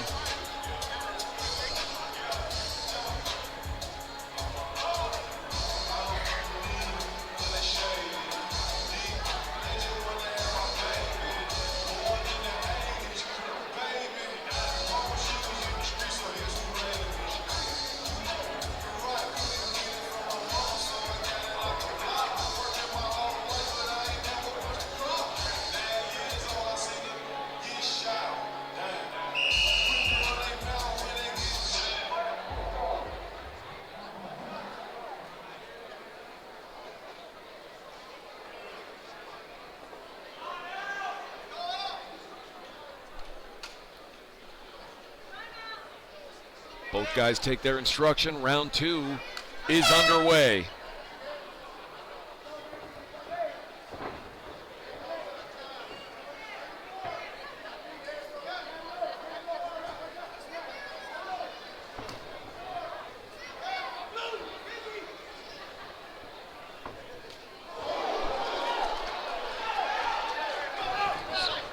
Level change and a finish on the takedown. But it's Cifuentes who ends up on the back in the top position here, landing some good ground and pound. Hernandez trying to move out of there. Good control here by Cifuentes, and he's doing some damage. Now he's into a side control.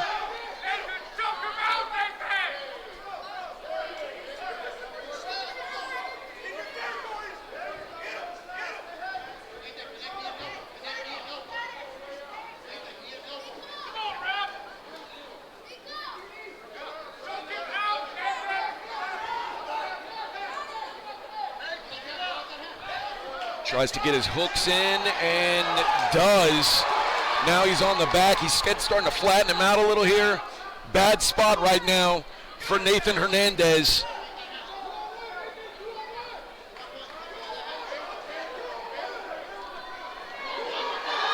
The choke is in. Fights the hands. Good job by Hernandez. Oh, it's getting deep. He's still trying to fight the hands. He's able to get it off, peel it off. Oh, he switched that palm to palm. This is going to be tough to break. And now it's turning. Oh, he is able to get out of there. I was going to say it's turning into a bit of a neck crank, face crank. Hernandez survives, and he's got 1 minute left in this round if he's going to get through it.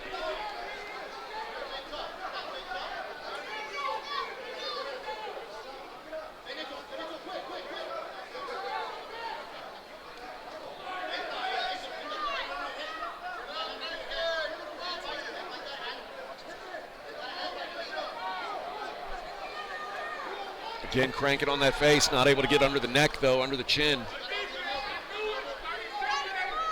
Good control by Cifuentes though, not giving Nathan Hernandez a chance to get up and just riding on him, making him carry that weight all of this round two pretty much. A dominant second round thus far for Al Cifuentes. And he looks for the neck again. This time he's in pretty deep. Gets back to ground and pound. I'm guessing he'll try to finish the round with that.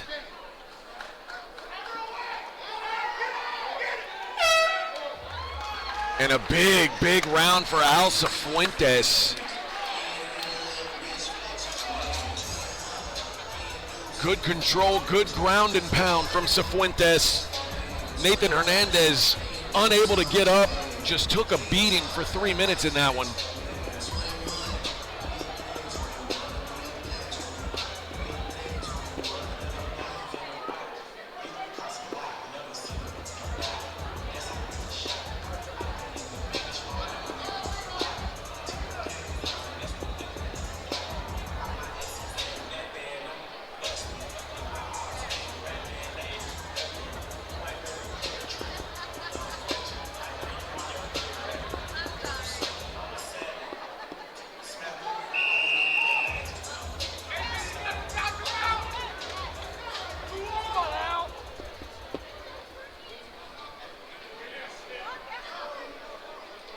Clean up a little of the water, and we got 3 minutes left to decide this one. Both guys looking for their first MMA win. See if Cifuentes can carry that momentum for round two, or Nathan Hernandez figured something out between rounds. He's got to get it going though, and Cifuentes starting strong. You could see he is very confident right now. Lands a big left.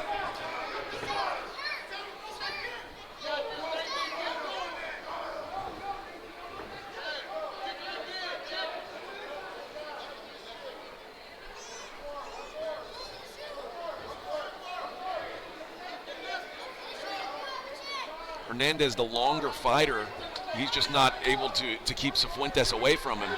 Clean shots being landed by Cifuentes. Hernandez may be on the ropes. He's just not able to get anything clean off here. Oh, another, stiff right hand followed by a left. There's a left from Hernandez. Oh, here we go, big right hand again. Drags him down, and now he's back into this ride position. Landing hammers.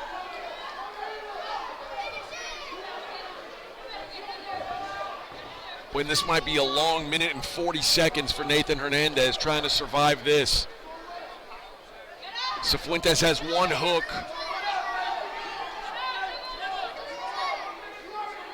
Hernandez trying to control the wrist.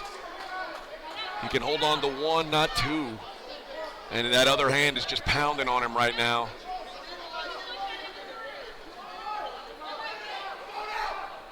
The other hook now in for Cifuentes, both hooks. And he's gonna start, nope, he lets one go, goes back to the ride. Starts landing that right hand.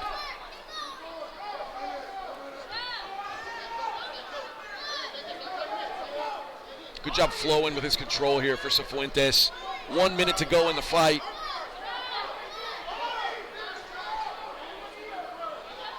I mean, Hernandez literally just trying to survive now. There's nothing that can be thrown back here. Doesn't seem like he's getting up. Laying flat on his side. The referee's got to get a look at this. He's not really even defending himself at this point. And that's it. That is going to do it. Jay Staffen steps in and stops the fight. Al Porkchop Cifuentes gets his win here. TKO in the third round for Al Cifuentes. What a dominant performance.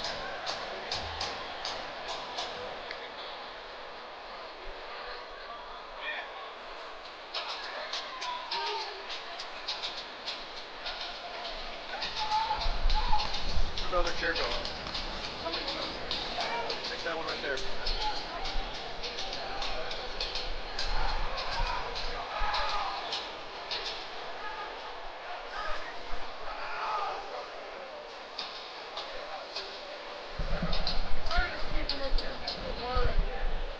Okay, when Jose comes back?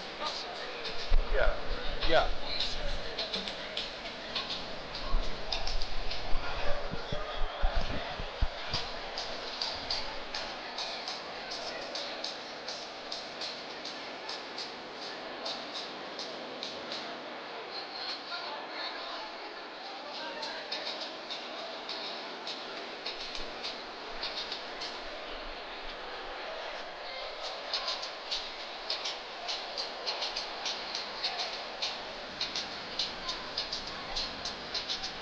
Here's Colin Cantrell to make it official. Ladies and gentlemen, the referee, Jay Staffen, calls a halt to the action at 2 minutes, 28 seconds into round number 3. Your winner by TKO, Al Porkchop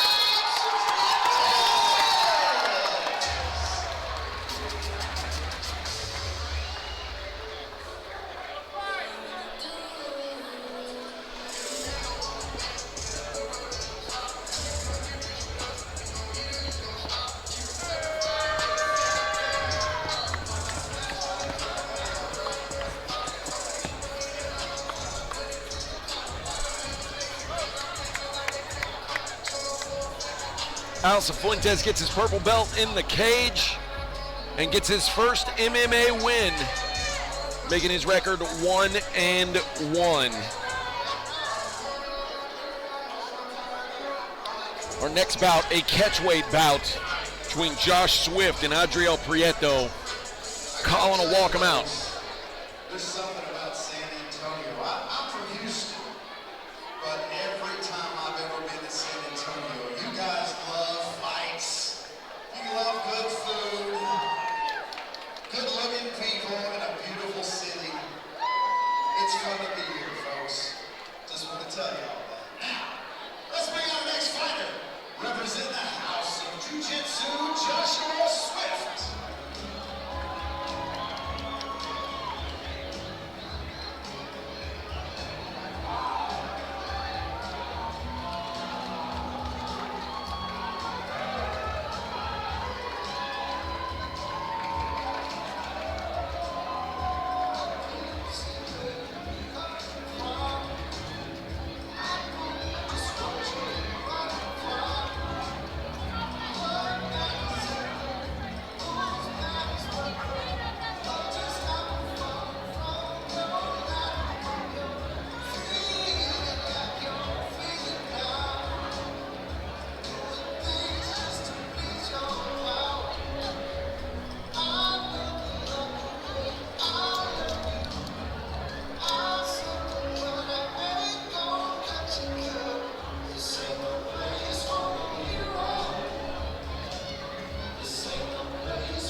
Jose Llanes back in the booth with me here. You missed a good one, Jose. Al Cifuentes getting his first win. Yeah, I missed it over here, but I was able to see it from over there. He seemed like he dominated that fight. Dominant performance, man. He broke Nathan Hernandez in that one. Joshua Swift making his way to the cage.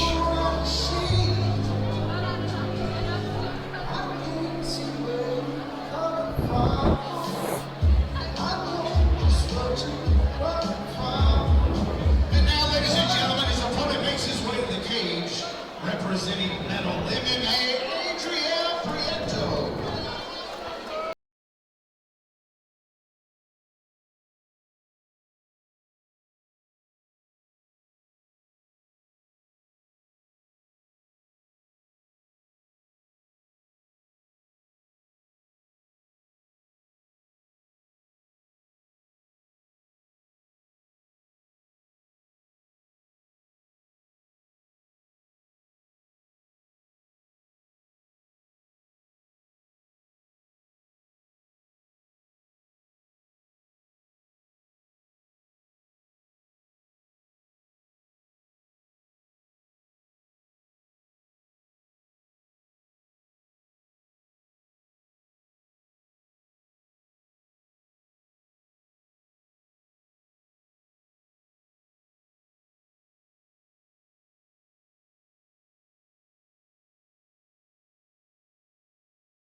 Ladies and gentlemen, our seventh fight evening is being brought to us by Stephanie Kerr Ramirez, State Farm. This fight's scheduled for 3 rounds of 3 minutes each in a 160-pound catchweight division. Introducing first on my left, fighting out of the blue corner. He stands 6 feet tall, weighing in at 161 pounds. His record stands 0 wins against 2 defeats. Born in Seoul, South Korea, he now claims San Antonio home. Ladies and gentlemen, Joshua Smith.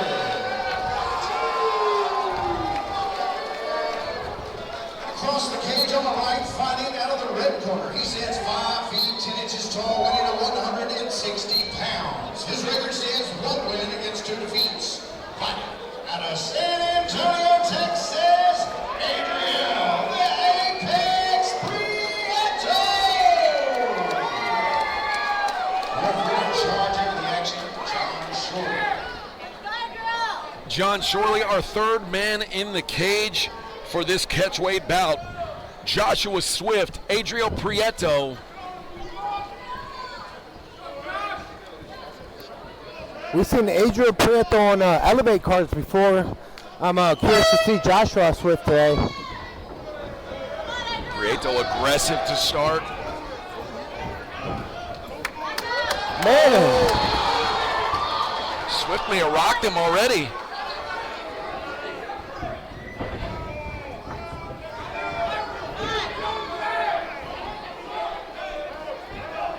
Prieto landing some big shots here. Swift committing to that takedown, and he gets it. guillotine. He's out.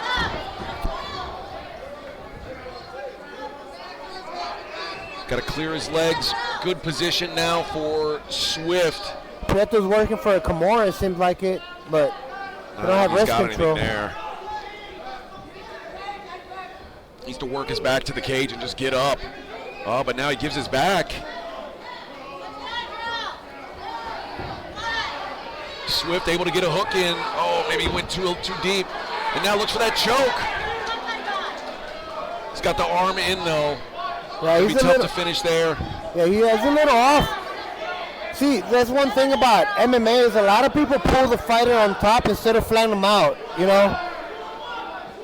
And that's a jiu-jitsu culture of pulling the person on top. Better to get them flat on their belly. Absolutely. That's a fight-ending position if you flat There's them less out. chance to defend. Yes. Prieto reverses the position. Now he's on top. And Swift staying committed to that leg. His head is low, though. I would like to see him get the head a little higher. Still able to get the takedown. It's going to be tough to finish a guillotine from Yeah. there. That's stuff that you could finish in MMA 15 years ago. Doesn't really happen anymore. No, I think right now a lot of people hold on to the head because they don't want to get ground and pound, but it puts them in a worse position. See, right here, I would like to see Joshua try to flatten him out. There's a fight-ending position right here. He pulls him on the side. Yeah. The only way I'd prefer you to pull him on top is if you got a body triangle. And he doesn't here. He's using both the hooks. He could get it down. I would switch to that body triangle. Gives you a little more control at least. But you're right. He basically pulled himself into a worse position there. Yeah. See, like, even though his back mount in there, if Adrian's able to put his weight on top of Joshua, you're not able to do a lot from the bottom. And you're able to use your hands when you're on your back. Like now he has a body lock. When you're flat on your belly, there's not much you can do with your hands even. Looks like he might survive this round either way. Swift ate some damage, but overall a good first round for him. Yeah, like why will you score this round?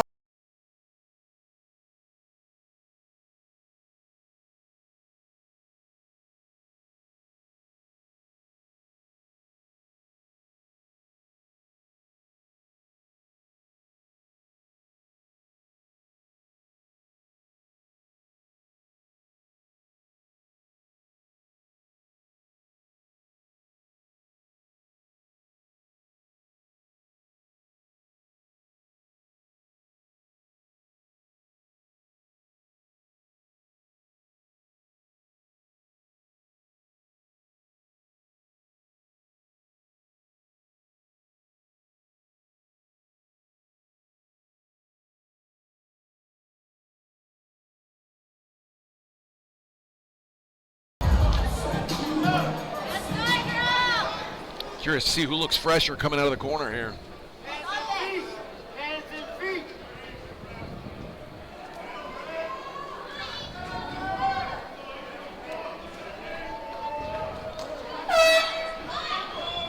Right back at it. Prieto comes out with a high kick.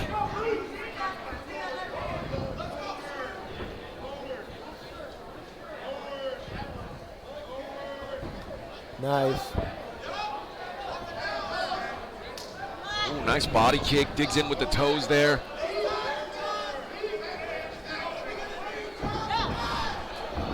Swift again to the takedown. Committed to that.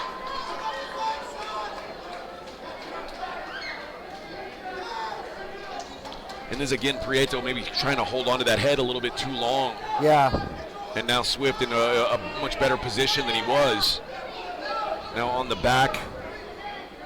And this is where Prieto, who looks like he's the more physically strong fighter, may be able to shuck him off here, try to break those hands. He definitely has to use the fence, at least try to get his hips to the fence. And there he, no, almost. You know, the way I think about the fence is just like in the ground, like you're trying to use the fence to shave somebody off of you, but you definitely got to put your back on it, just like that. Yeah, good job by Prieto there. Nice. Now it turns the position, although again, Swift staying on that leg. That's Kimura territory. If Prieto's able to get that Kimura, he can definitely stop that takedown. And again, Prieto looking for the man, and again, holds on to that guillotine. And now he is on the bottom here. He may be looking for that Kimura over on the far side.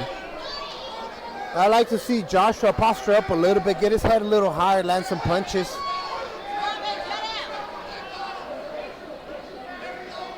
Swift doing a good job. Dirty work, grinding his head up against the face.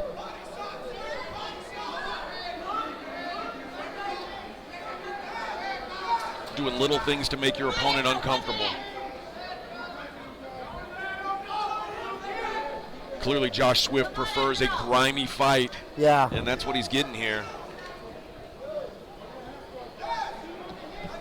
40 seconds left in round 2.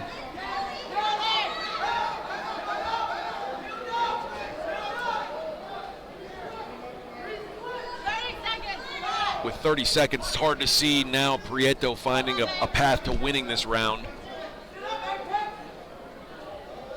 Unless he can just get up and land some bombs, and it doesn't look like he's going to be able to. He's down to 15 seconds here in round 2. Swift takes the back, drags him down again.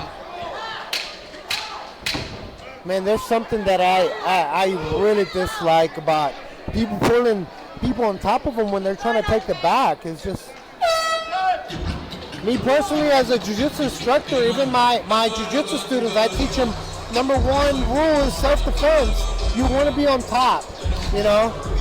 And it's so weird because jiu-jitsu now, like there's so much more guard pulling and things like that, which when I started jiu-jitsu, that didn't really exist. And I think it teaches some bad habits in a way, especially if you try to translate it into MMA grappling. Absolutely. You never want to be on bottom in MMA. No, I look at it 3 ways, right? You got, obviously you got self-defense jiu-jitsu or grappling. You got sports jiu-jitsu. You can play your game, and then you got MMA jiu-jitsu. But I think all around you should be able to do all of them. Number 1 rule though, obviously is always self-defense. You want to use your jiu-jitsu to be on top.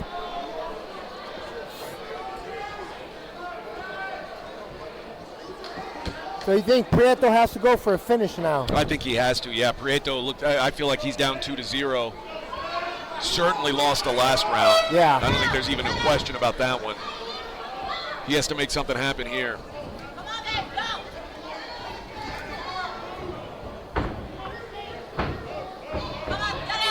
He's got to avoid this takedown. And Swift has done such a good job getting in on that single.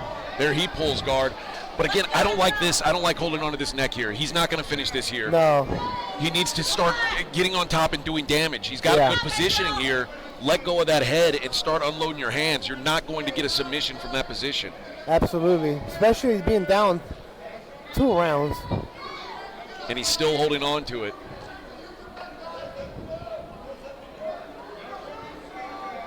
Finally lets it go. Or, I mean, it could be Swift got his head out of there. Yeah, this is where Prieto has to try to get his hips higher, try to create some space and posture up and land some punches. He's got to do some damage. I mean, right now he's on top, but he's done nothing since getting there. Swift doing a good job controlling the biceps, keeping him from posturing up and hitting him. Yeah. It makes me wonder if that guillotine was any tight because Joshua was able to pull back into guard. The show usually a sign of like you're getting choked, but it wasn't in there. 30 seconds. Oh, minute and 30. Swift's corner asking him to open his guard, try to get up. He does seem a little accepting of being on bottom here. Yeah. And I mean, he is doing a good job controlling him, not letting Prieto do any damage, but it's going to be hard to win the round from bottom like this. Yeah. Especially after you pull guard. I was surprised to see him pull guard there. That is. Yeah, Prieto definitely has to show some urgency. It's 1 minute left. The one time I pulled guard in the training room, our good friend Jace Petrie knocked me out. Never did it again.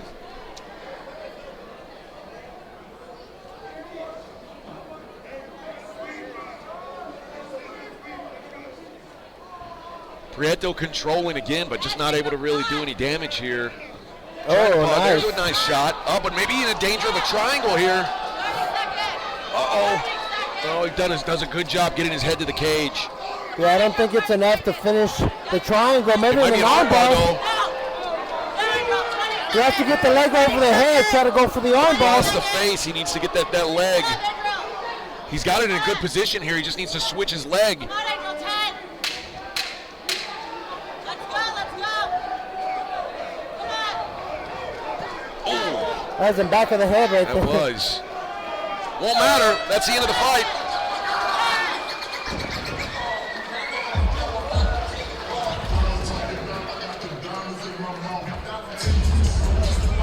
Certainly a Prieto round 3. It's going to come down to how they scored round 1. Yeah.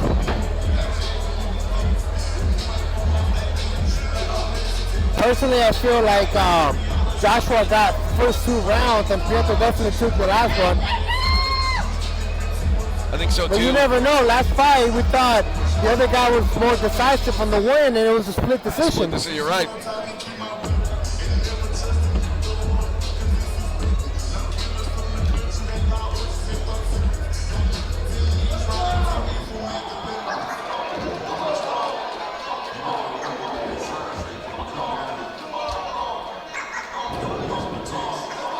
I'll tell you what, though, Joshua has a long torso for sure. He has what? A long torso for sure, long back.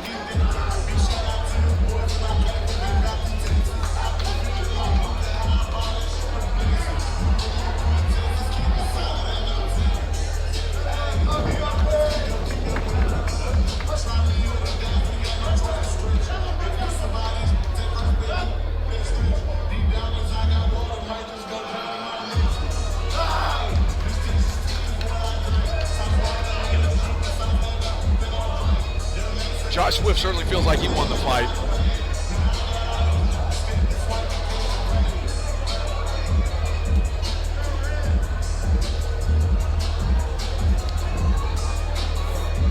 Let's go to Colin Cantrell. Applause for these 2 fighters leaving it in the cage for 3 hard-fought rounds. Ladies and gentlemen, go to the judges' scorecard where we have a split decision. Split decision again here. Man. Hear from y'all. Everyone out there who felt like Mr. Prieto won the fight, round of applause. Those of you who felt like Joshua Swift won the fight, round of applause. All right, well, the judge's scorecard, Judge Gino Garcia scores the fight 30-27 for Prieto. What? Judge Joey Lozano scores the fight 29-28 for Swift. And Judge Ursula Perez scores the fight 30-27 for your winner by split decision, Adrian! Wow, 2 judges saying 30-27. I don't know how that could be possible. That is a shocking set of scorecards. I definitely saw Joshua winning the first 2 rounds for sure. I mean, round 2 was not even questionable. Yeah. Interesting. I wonder what they're looking at. I'm not sure. That is a. Listen, it's not like the decision itself is a robbery. You can make an argument for Prieto winning the fight. But unanimous? You cannot make an argument for a 30-27 30, yeah, 30-27. That is an for sure. impossible scorecard. Yeah.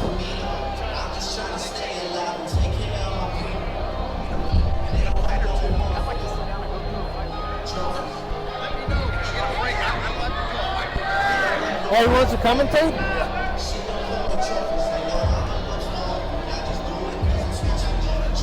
A lot of discussion over there at the scores table. That was a very surprising result to me.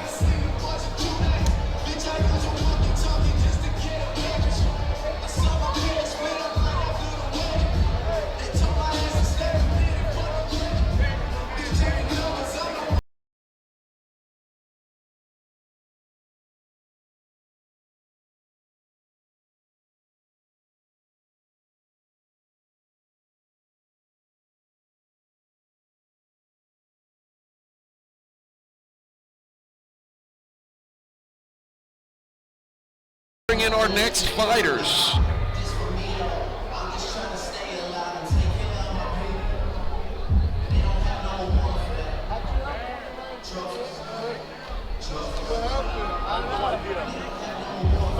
187 is outrageous. Yeah. Ladies and gentlemen, moving on to our next fight, please help me welcome to the cage, representing Fox House Martial Arts, Aaron Torres.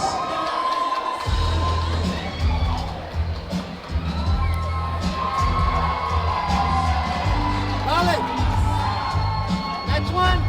All right.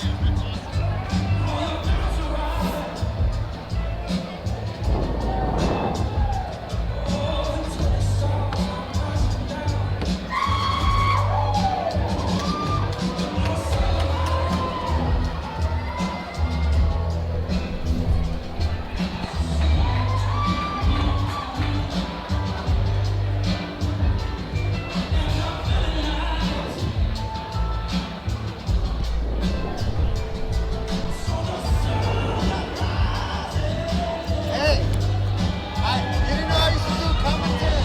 I didn't know that. I used to do commentary about the win. Oh, really? Yeah.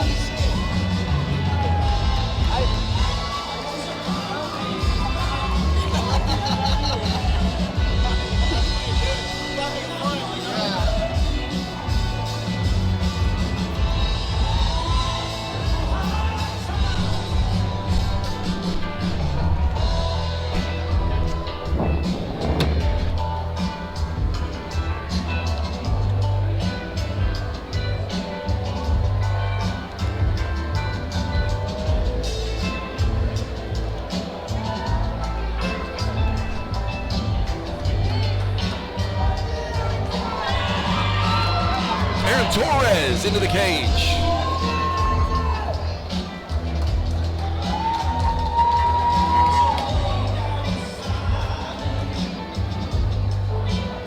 And now, ladies and gentlemen, his opponent makes his way to the cage, representing Jiu-Jitsu Syndicate and Living Jiu-Jitsu, Ethan Huerta.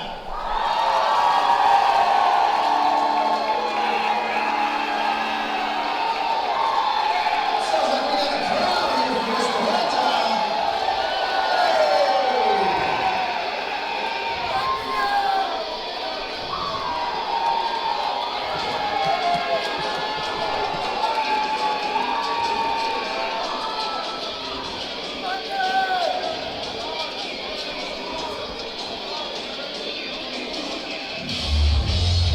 I think this is our third cowboy hat of the night, Jose.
All right, folks, we're up to our 8th fight of the night. This one's also being brought to us by Stephanie Kerr Ramirez, State Farm. This fight's scheduled for 3 rounds of 3 minutes each in the MMA FC Bantamweight division. Introducing first, on my left, fighting out of the blue corner. He stands 6 feet tall, weighing in at 135 pounds. He's making his debut this evening, fighting out of Austin, Texas.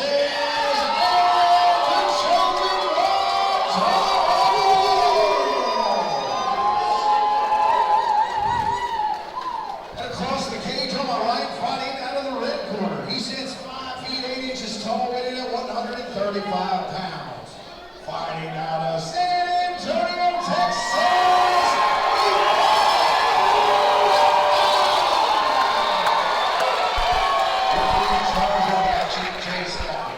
Got a big pop here for San Antonio's own Ethan Huerta. Aaron Torres just up 35 from Austin, Texas. jump on with Yeah, yeah. Hey.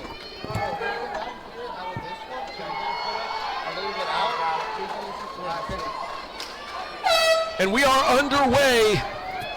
Aaron Torres, black shorts, blue gloves. Ethan Huerta, black shorts, red gloves. Joined by Colin Cantrell, the ring announcer. Colin, Hey. How's it going, man? making his debut here on the broadcast team. Been some good fights tonight. Crazy decision in the last fight, I thought. A lot of upset Agreed, people. 100%, man. I don't know. I really don't understand. I literally stopped and spoke to the state. I stopped before I came up, and I said, Are you sure? Could you double check this? A 30-27 card is outrageous. 2 of them is almost And impossible. then have it just didn't make sense. And it was clearly dominated. Now, this fight, what's interesting, you've got a 6-foot tall bantamweight. This is against very 5'8" unusual. bantamweight, right? Both are debuts. Anytime you jump up to punch, you've got that chance, especially for this shorter guy to get under your legs, get a takedown, and here it is. This is right where he wants it. Oh, yeah, and now the guy who's got the lower center of gravity is on top, doing some damage from this position. He's eating punches. You see, he's got to move. Aaron is saddled. You know, he's got his heels dug in, so he is truly just saddled there, not letting a hip bump or shrimp out happen. Now he's moved into the Hickson mount. And he's unable to defend That's what I know himself it here. as. He's unloading. I mean, it's amateurs. He's fine. He's in no danger at the moment. But he's not throwing anything back, certainly. He's got to get out of this position, man. Jay's going to stop it, man. He's giving him his final warning. I think that's it. That's it, and that is it. So goes it for my debut. Ethan Huerta, ground and pound TKO. The crowd loves it. Yeah, it was just Aaron Torres was never able to get off the bottom and unable to defend himself, really. Right. You're right, the damage wasn't great, but he wasn't able to move. Right. And I think he sensed that Aaron wasn't going to be able to get out of it, so he just knew he could spend that energy just throwing, janky stuff that'll get you tired, but it's not going to finish the fight. I say the damage wasn't much, but you look over there and the cut man working on the face of Aaron Torres. He ate some damage. I'm going to go in there right now and just see how bad it is. Well, thank you, Colin.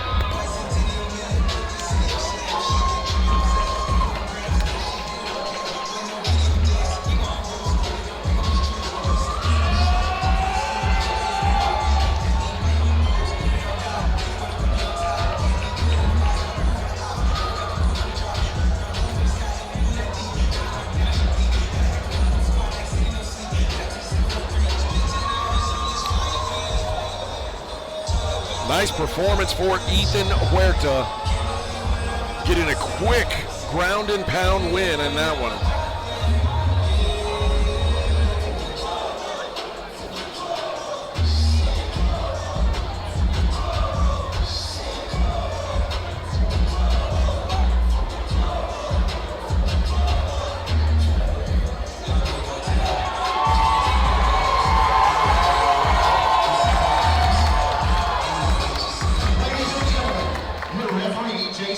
Steps in at 1 minute 55 seconds of round number 1 to stop the fight. Your winner by TKO.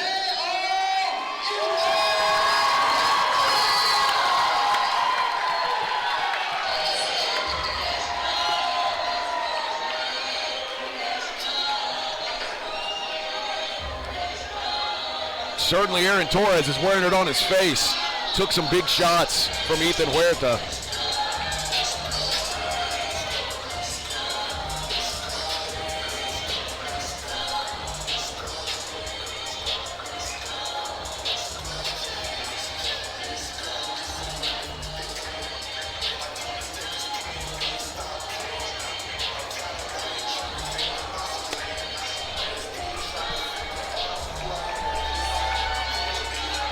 And now we are on to our final kickboxing match of the evening. Serge Ortiz and Samuel Wells finish us off for the kickboxing at 175 pounds. The biggest guys on the card tonight going to be throwing the leather. Coming up next. Big shout out to the Ivy Brothers, San Antonio's finest fighters right here in the house. Got a fight coming up in the summer for Dimitri Ivy. Check them out. They represent San Antonio very well. We're not going to stop here, folks. We got lots of more action tonight. Let's bring on our next fighter. Ladies and gentlemen, representing the House of Jiu-Jitsu and Speakeasy, help me welcome to the cage, Samuel Wells.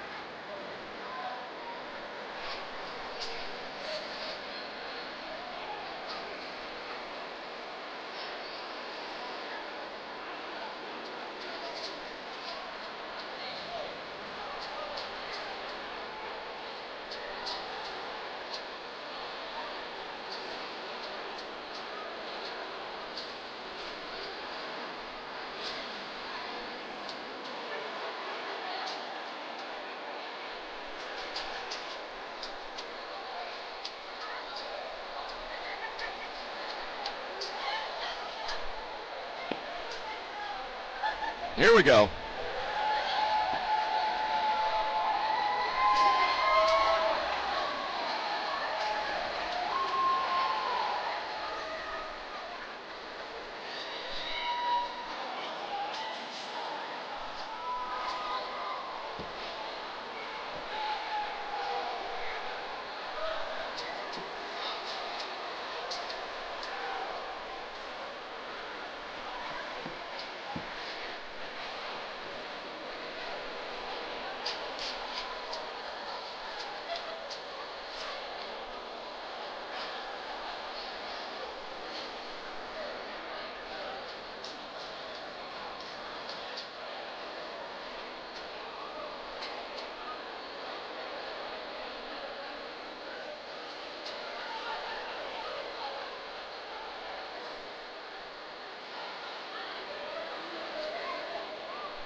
Serge Ortiz making his way to the cage.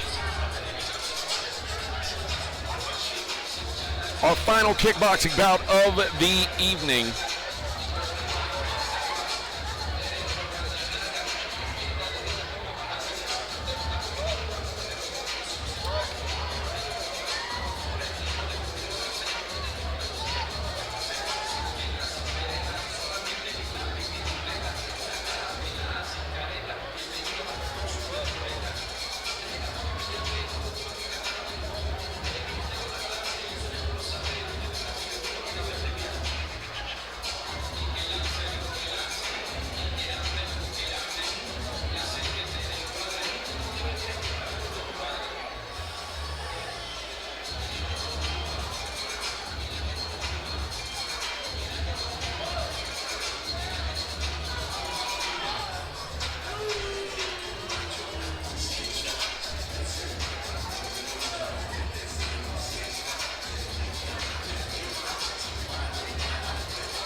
170-pound kickboxing division.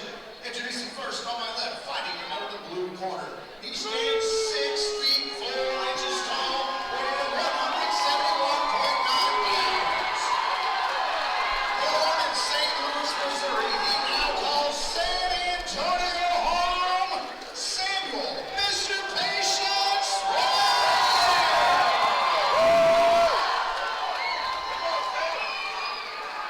and across the cage, on the right, fighting out of the red corner. He stands 5 feet 11 inches tall, weighing in 175 pounds. Born in Venezuela, he now calls Austin home. Ladies and gentlemen, Sergey Ortiz. Referee in charge of the action, John Short.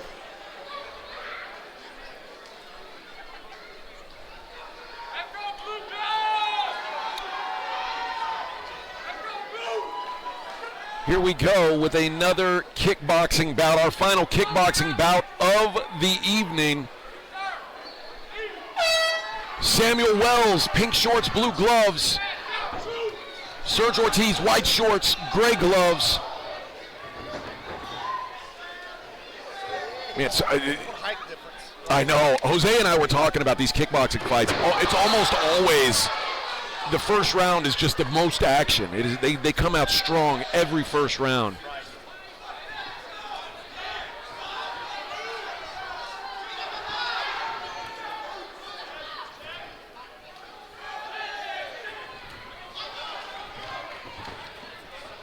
Serge ain't born in Venezuela. I don't know how long he's been here, but he had pretty good, no accent really, so probably been here most of his life. Oh, nice right hand from Wells. Man, he's the more impressive. He's the one pressing. Oh, low blow. Shakes it off and keep going. Nice spinning back fist.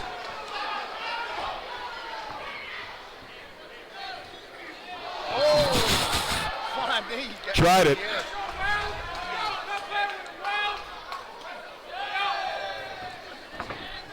He's just pressing everything. He really is, and he's kamikaze, you know. yeah, Wells not. Oh, he's cut. He's already cut, dude. I think that was from a headbutt or something, man. I don't think. Maybe it was from the knee, but he's got a pretty good cut under his eye.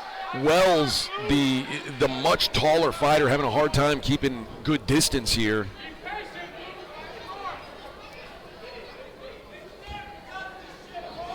That is someone who everybody I ever fought was 6 inches shorter than me at least. Yeah, you're a pretty tall guy. You have to learn how to keep your range. You don't want them inside on you. Yeah.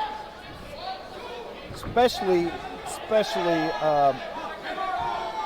more probably in MMA than in kickboxing, but yeah, you just can't get anything off. And we saw it earlier with the fight between Mackenzie Mintor and Dominic Moreno. The short guy getting in and just kind of landing bombs, pressuring him in a way that made the tall man uncomfortable. His corner was calling Mike Tyson, and I love that reference. They're all so young, I don't even know how they remember that, but absolutely that Tyson style. That's a solid kick.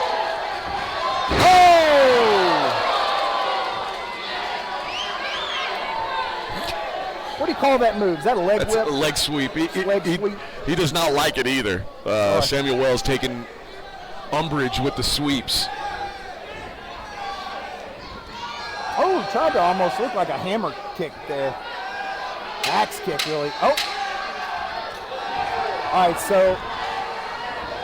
A good finish to the round for Serge Ortiz. This is a tough round to score, Colin. It is. Wells really picked it up towards the end of the round. Became a lot more accurate. Obviously, the damage, Ortiz has a cut. But again, we don't know where that cut came from. I don't think it was from that knee. It could have been from a head clash. But either way, very competitive first round. I'm not going to pretend to know what the judges are thinking anymore because clearly they're seeing things differently than I am tonight. Yeah. You know, and you never know who's scoring too, because a lot of these judges are more boxing based. Yeah. And they are very well attuned to the striking game. And then you have some that have a more MMA background, and you can tell the difference, man. You know, from when you're seeing their scores come out, you see that it is slanted. They can't help it. It's a frustrating thing for me with Texas that we don't have specific judges judging boxing, kickboxing, and MMA. It feels like we could have people who have an expertise in each thing. You know, as our generation starts to move out of any kind of activity, hopefully we'll see more get into the, working with the TDLR. I'd love to see fighters moving into the. Jeff Rexroad's a good example of one who made a huge difference in the. Absolutely. Oh, he let him get up, and then he didn't give John time to get between them. These guys are managing the fight themselves. Oh, nasty leg kick.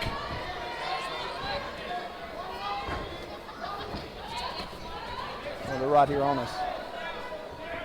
Yeah, Sergio Ortiz just taking away any space for Samuel Wells to operate. Yeah, that's a good point. I was sitting here thinking to myself that you're really not seeing the height difference.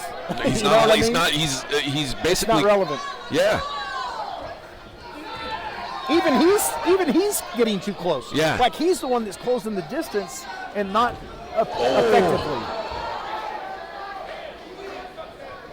And Ortiz just walking forward. I don't know if he's taking a step back this whole fight. No, I don't think so either. And I think sometimes the referees see that, and that's if it's a close round, that can be a deciding factor. Yeah. Who's the guy coming for? Oh, that kick hurt him too. No, you're right. He's going for really trying to hit the solar plexus. He is eyeing those. I don't know if some of his coach told him to do that, if they're seeing a weakness there. Everything's just looking down. I guess he's thinking about coming up top here at some point. The leg kicks for Ortiz are starting to add up.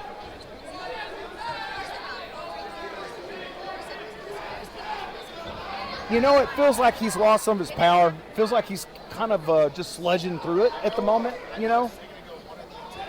Just, you know what I mean? Just trying to score. Right? Yeah. But I mean, he's continuing to press. Yeah, you're right. And that's keeping Wells from taking advantage of it. That's true. It's a defensive. It's a great defensive offense. Well, right? It is. Yeah. You just keep coming forward, and it makes it hard for Wells to take advantage of the tired man. And it's pretty obvious here who the better athlete is. Like you can look at these two guys and tell one guy's got a little more athleticism and probably a little better shape. Right. And probably has a better gas tank, but one guy is just not willing to back down. Right.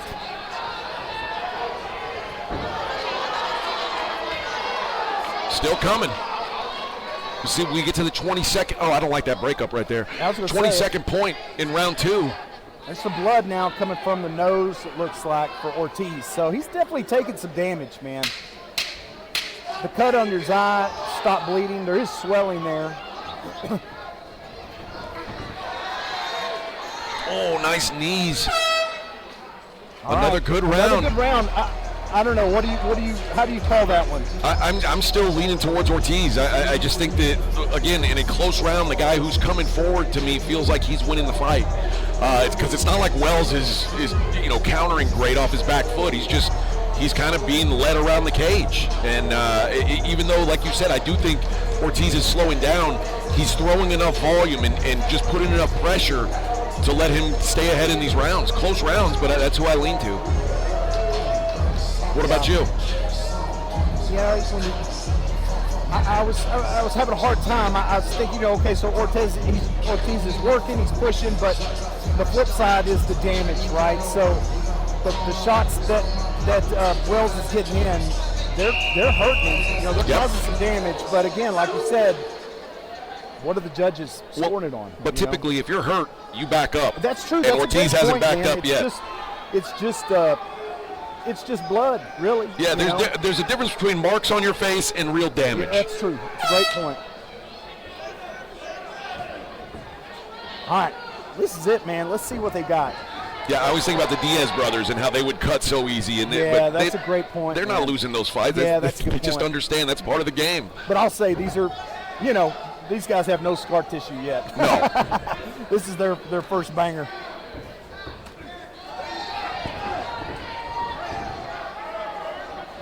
I do still believe that first cut under the eye didn't come from a punch or strike. Yeah, I don't think so feel like either. It was a butting of the heads of some type. All right, Wells is definitely coming out more aggressive this round. Oh, his shoulders out. He's hurt his arm. Out. Oh, God bless him. Yeah, he looked like he tried to block a knee. It's still out. Its shoulder's out. It's got to call it. Oh, my gosh. It was dangling. Please tell me you saw that. I did see it. Yeah, he's still trying to work it back in. His arm was dangling. This is not a good scenario here for Wells. Right now, he tried to throw it. He can't throw it. It's hurt. Man, he can't even throw it. I feel for the guy. It's not worth it, an amateur fight, dude. Get out of there. Let's take a knee, man. Man, it could cause some serious damage. It's just not worth it.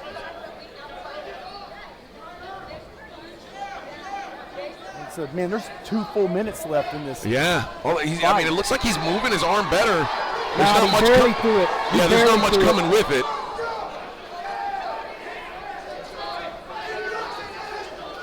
Yeah.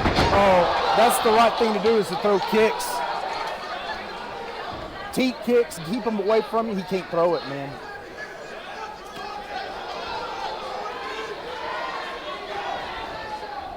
Oh. Yeah, that right hand comes so slow now. Yeah, very measured, man. He is just putting it out there. Yeah, it does feel like survival mode right now for Wells. I've never seen this happen, where someone's shoulder came out in a fight and he just kept fighting. There was no doctor stoppage, there's nothing.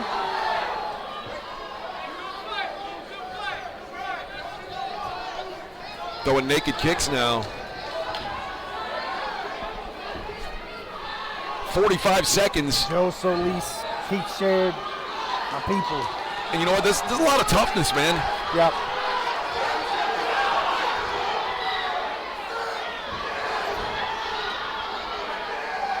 Yeah, he's looking for that clock, man. Bless his heart. 20 seconds, although I just heard the 10-second clap. The clock said, they just changed the I'm going to throw clock. a shout out to him, man. That was amazing. Man, what a fight, dude. What a fight. All right, I'm going to go.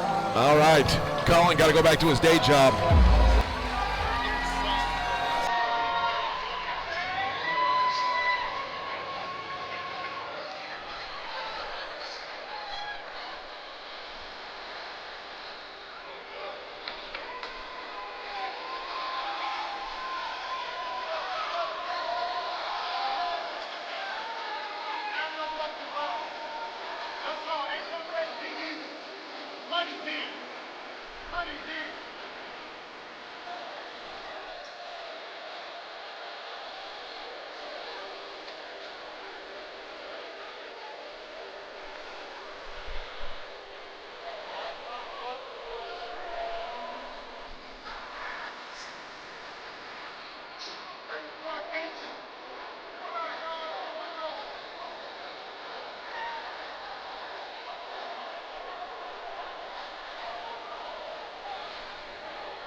Chris Lopez, please report cage start. Chris Lopez, please report cage start.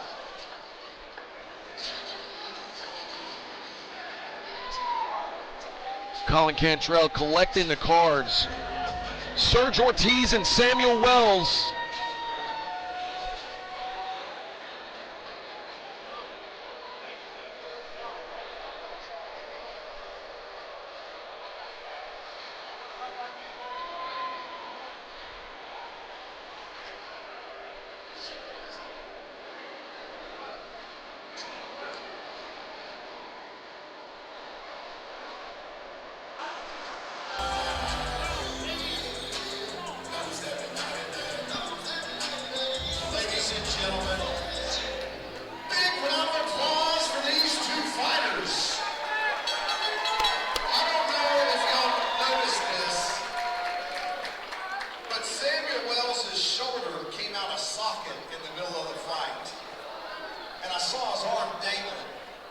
shook it back into place and kept fighting. Both these guys, big round of applause. What a war. We go to the judges' scorecards, folks, and we have a split decision. I'm not going to put you through the ringer. We're going to get right to it. Judge Chris Watkins scores the fight 29-28, Ortiz. Judge Ursula Perez scores the fight 29-28, Wells. And Judge Joey Elizondo scores the fight 29-28 for your winner by split decision, Samuel!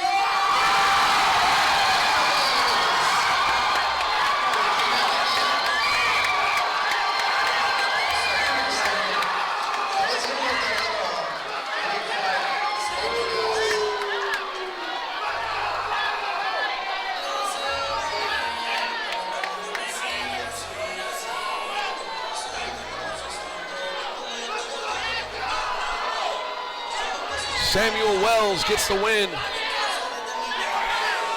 Stay with me for a second, man. I gotta talk to you. I'm sitting over there and I'm talking, doing the live pay-per-view, and I see your arm come out, and Shirley doesn't have a good view, and your arm just started flopping in really bad ways. And I see you grimace, and then I see you getting back in, and then I see you trying to throw a couple shots that didn't go well. You were hurt. That was in the third final round, about halfway through. There's 2 minutes left, as a matter of fact. What's going through your mind, man? Well, first and foremost, shout out Speak Easy. Shout out Money's Game. Shout out my family. Shout out I love y'all. The mentality, man. Look, it's just we keep it out quick. We got heart. There is no quit. You gotta tell me, you know, that's a win, bro. I showed them me shit. This is what I do. I do this. I do this. Shut up.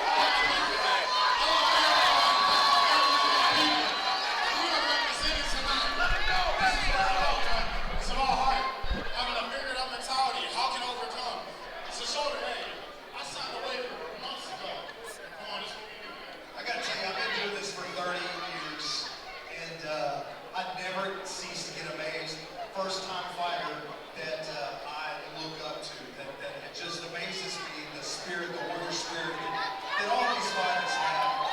Thank you so much for laying on the line tonight. Look forward to seeing you fight again. Samuel Wells, ladies and gentlemen.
Three fights left, all MMA going forward. That was our last kickboxing match of the night. Here's Colin Cantrell to bring out our next fighters.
Let's welcome his opponent to the cage, representing Dino Jiu-Jitsu, Latrell Burton.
Standing 5 feet 9 inches tall, he weighed in a perfect 170 pounds. Originally born in Memphis, Tennessee, he now calls home here in San Antonio, Texas. Ladies and gentlemen, Lawrence Trey Finney!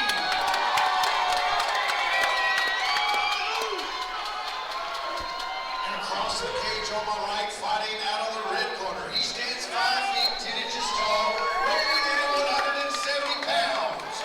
With a perfect record, 2 wins, no losses, fighting out of San Marcos, Texas,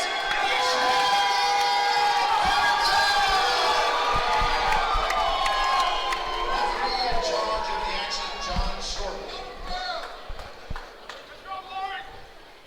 Here we go, a couple welterweights about to lock horns. Lawrence Finney, Latrell Burton. Okay, I want to watch this fight with you. Finney in the black and yellow shorts, blue gloves. Oh! Burton, black shorts, red gloves. Finney is a debut. Burton, of course, 2-0.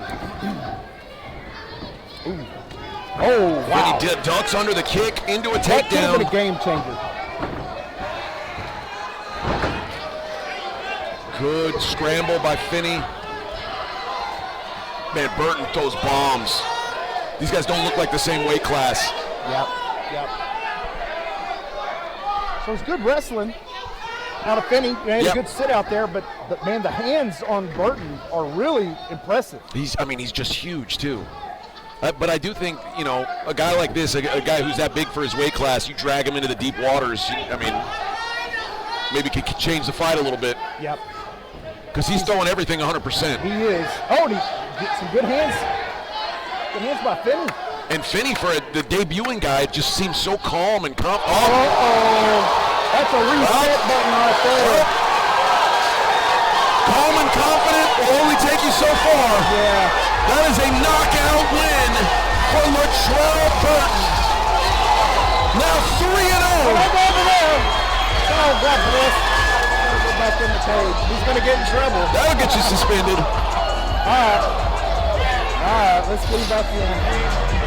Can't do that.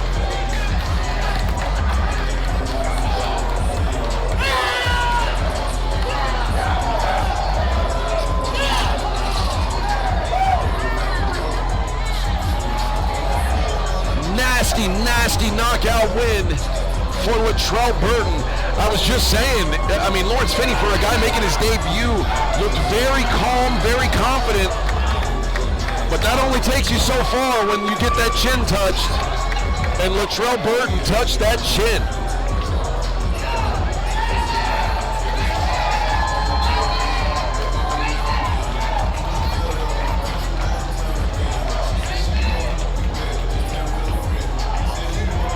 First round knockout for Latrell Burton. Now 3-0.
Plus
folks. We got 2 left. Thank y'all for braving it out. Let's get all the officials cage side. I don't know what he said, but I completely agree with it. It was from the heart.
Introducing first, on my left, fighting out of the blue corner. He stands 6 feet 3 inches tall and perfect 155 pounds.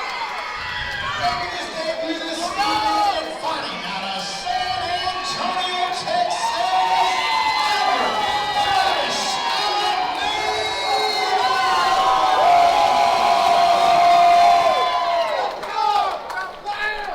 and across the cage on the right, fighting out of the red corner. He stands 6 feet tall and in a perfect 155 pounds. Also making his debut this evening and fighting out of San Antonio, Texas, Eddie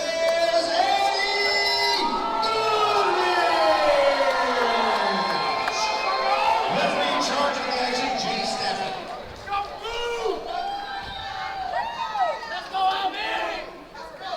Heavyweight.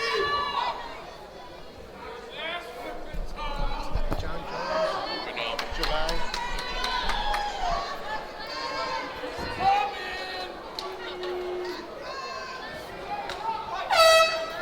Here we Last go. two fights of the night, AJ. Albert Alameda, Eddie Goodrich. Whoa! No! No! Both guys connect at the same time.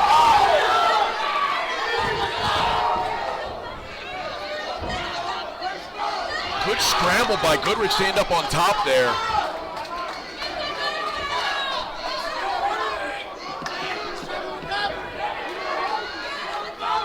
Man, this fight started strong. It Oh, almost yeah. reminded me like a double knockout, but one of them dropped only.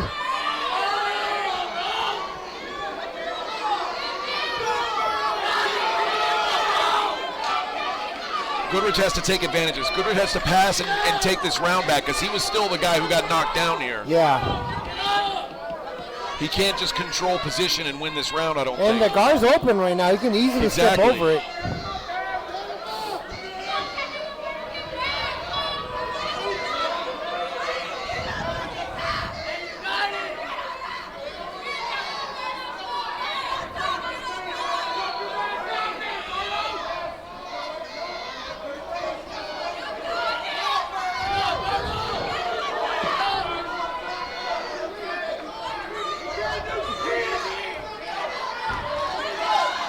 Looking to pass. Good job by Almeida to hold him in that guard.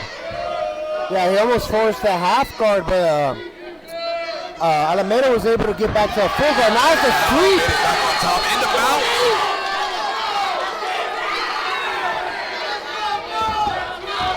He has to establish good control, good base, and maybe do some ground and pound from here. Oh, couldn't quite get all the way over.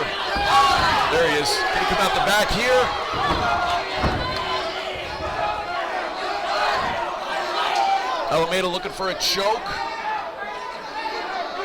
Gonna be tough to finish from that position. Yeah, with the cage behind you, it's hard to create that leverage to choke.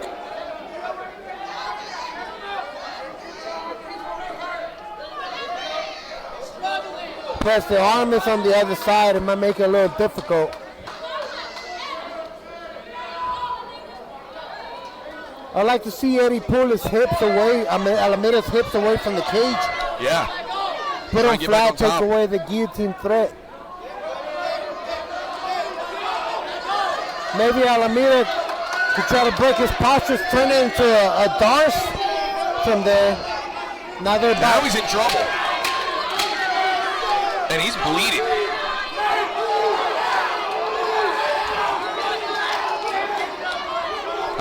He's not going to finish here. He shouldn't have gone all the way down. Gave up some leverage, but somebody's bleeding in there. So what do you got on that round, Eddie? I think I got to go to Almeida for, I mean, he landed the biggest shot. He dropped He dropped him early in the round.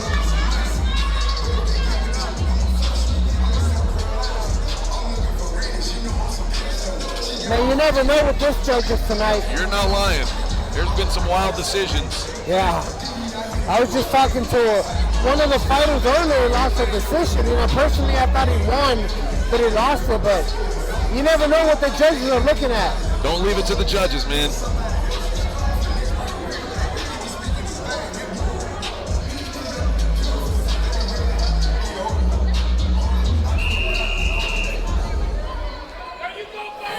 curious to see if round 2 starts out the way that round 1 did with the fireworks. Yeah. I mean, an explosive first 30 seconds. I mean, both fighters look fresh still.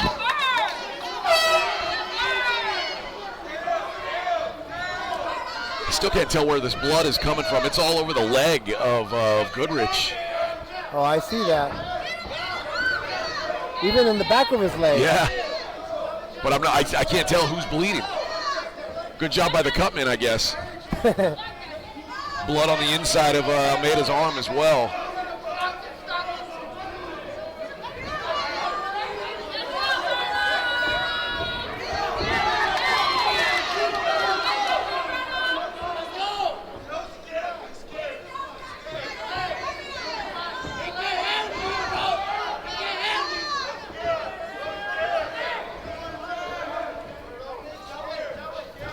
Nice. Good exchange there.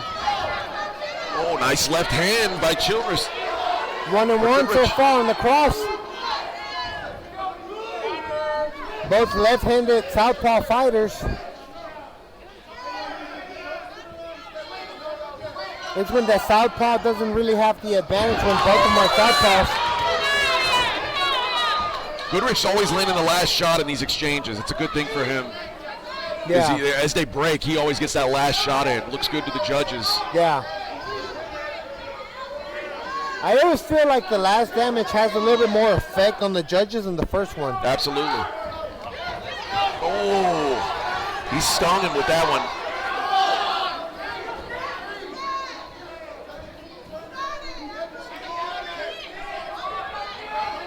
Feels like Goodrich, after getting dropped in the first round, looks a little more comfortable on the feet now.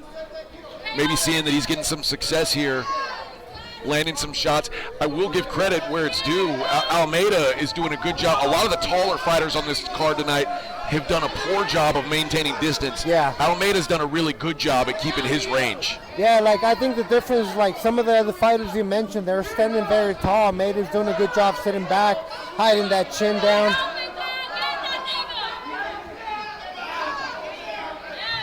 I think second round, both of the guys sort of earned their respect a little bit. Oh, nice right hand by Almeida. Nice hook there.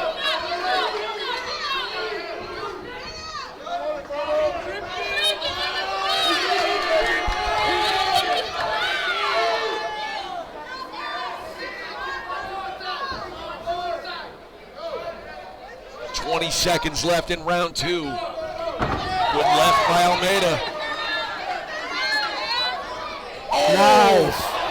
Good combo landed by Goodrich as well. Man, this guy, like, even though one of them lands, the other one comes back right away. I would hate to be a judge on this round. Oh, no doubt. Great second round. And it's going to be a tough fight to call right now. Yeah. I feel like Goodrich maybe took the first round just by an edge, ending up in the top position, landing that shot that dropped Almeida. But the second round is pretty close. We'll see what the judges say. And I think definitely the third round, both fighters have to come out strong. Hey, both guys need to fight like they're behind right now. That's absolutely, I agree with that. I think it's very important for a coach, even though your fighter might be winning, to still encourage him to fight like he's losing, not desperate, but with the intention of still trying to win. Yeah, if you're up comfortably, there is something to fighting defensively, holding on to a lead. Neither one of these guys should feel like they're up comfortably, though. This is a close fight. Absolutely. You know, there's a chance that you could see that Eddie Goodrich could be up 2 rounds. Yeah. So it might be that Almeida might need a stoppage. I really think either round could be a coin flip, honestly. Nice.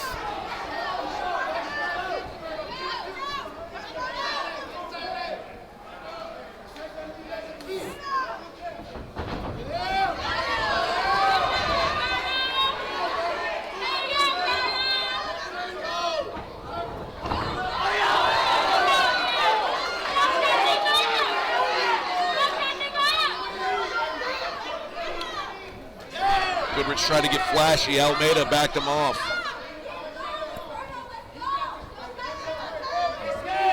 Who's going to make the first big play here in round 3? You know what's the difference on this fight? I feel like this guy's at mostly boxing when other fights, guys were kicking a lot. Yep. Oh, nice stiff right. Right hook lands for Goodrich.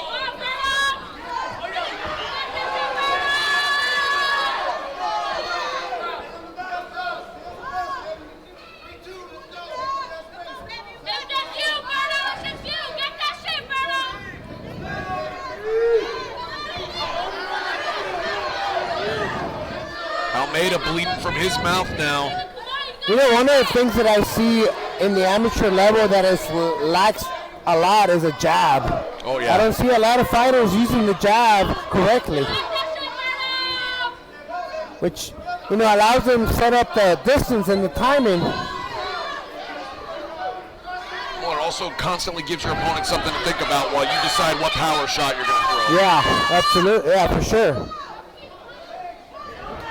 Oh, man, both guys landing in these exchanges.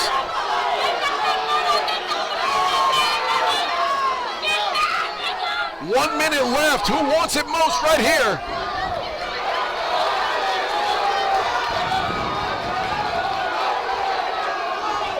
Oh, big knee to the body. Another one. Oh, he's got a guillotine. Wow, He that's a drops good down on attempt. it.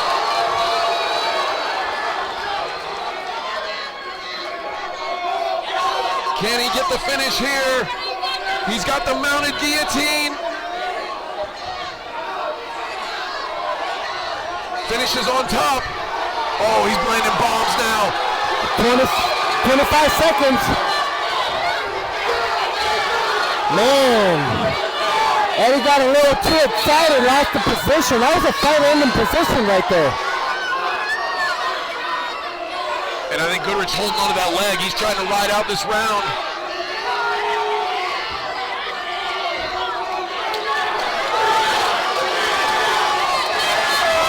And that is it. Wow. What a fight. Co-main event lives up to the hype. Man, I would hate to be a ref in this one. Well, what do you think about the last 30 seconds? Eddie was landing some good ground and pound, lost the position, and then Alameda ended up on top, took his back, and was close to getting a rear naked choke. I think that Almeida, or Goodrich still wins that exchange because of the punches he landed. Yeah. Because at the end of it, even when Almeida got on his back, he didn't do anything with it. Yeah. So there was no damage done after he reversed position. Third round feels like the clearest round to me for Goodrich. First and second, I still have no idea what happened. Yeah. That's going to be an interesting call. Let's see what the judges say. No doubt, man. Not our job. I'm glad it's not.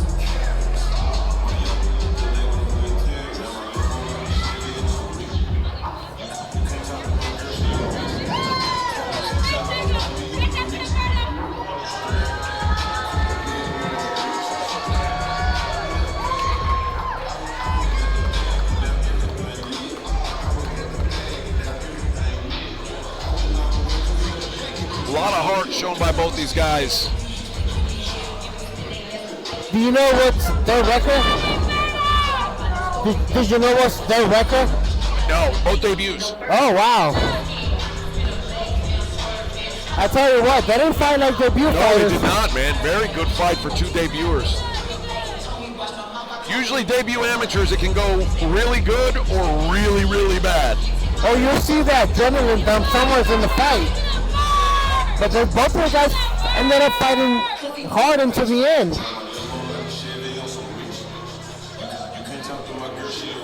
Still working on the scorecards. Oh, it looks like Colin's got him, so here we go.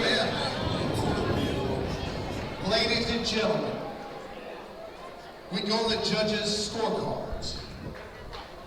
Judge Chris Watkins scores the fight 29-29, a draw.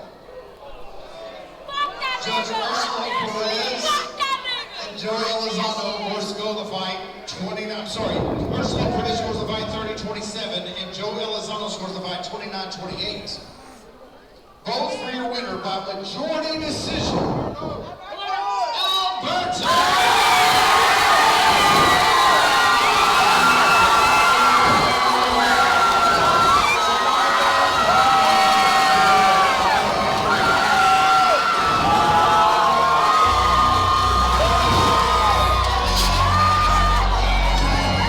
Again, I just have a hard time with a 30-27 scorecard when the round 3 was clearly a round for Goodrich. Yeah. It was a close fight. The 30-27 just, it doesn't make sense to me because there's no way you could think that Almeida won that round. It's impossible. Those scorecards are definitely very discouraging for some fighters. We personally didn't see it that way. I thought Eddie might have done it just a little bit more to get the victory tonight, but who knows what the judges are seeing. Colin Cantrell and I were talking about that some of these judges are boxing judges, some are kickboxing judges, some are MMA judges, but they all judge all three.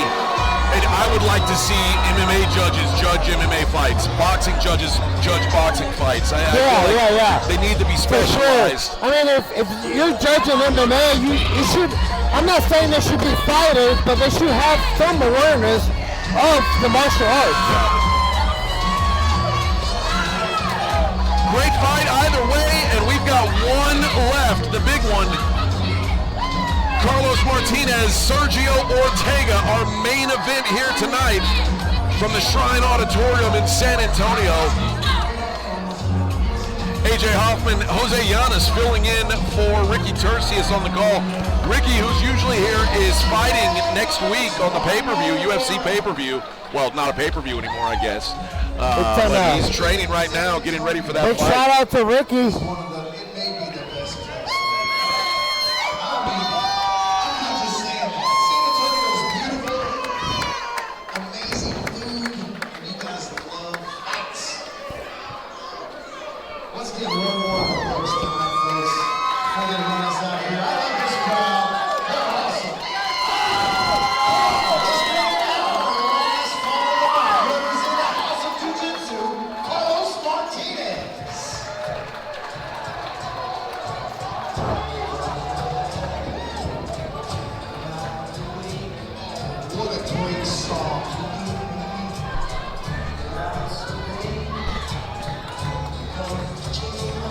Is he walking out to Nacho Libre?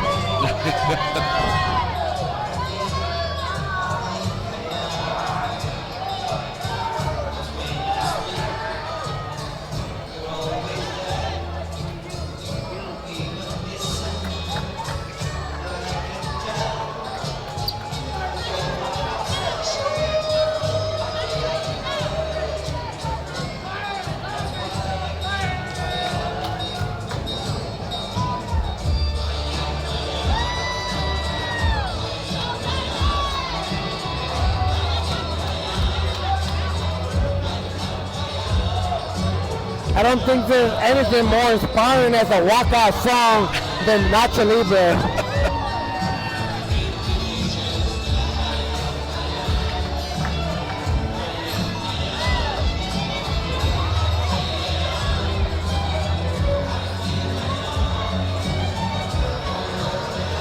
House of Jiu-Jitsu started the night with a win, looking to finish the night with a win. This time, Carlos Martinez.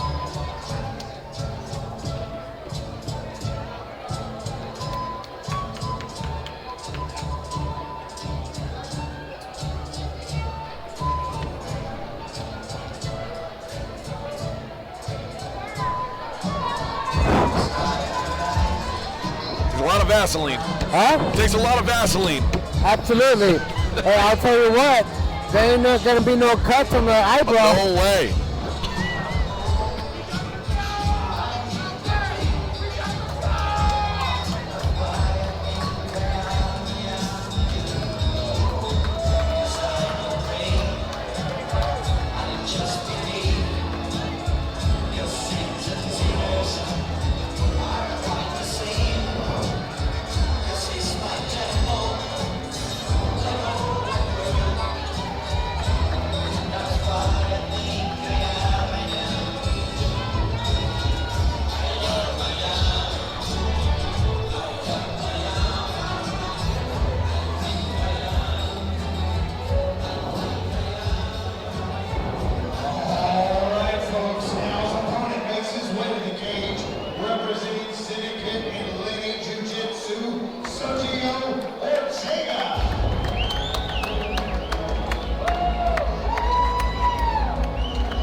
Sergio Ortega making his way to the cage.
Ladies and gentlemen, our main event is being brought to us by Stephanie Ramirez State Farm.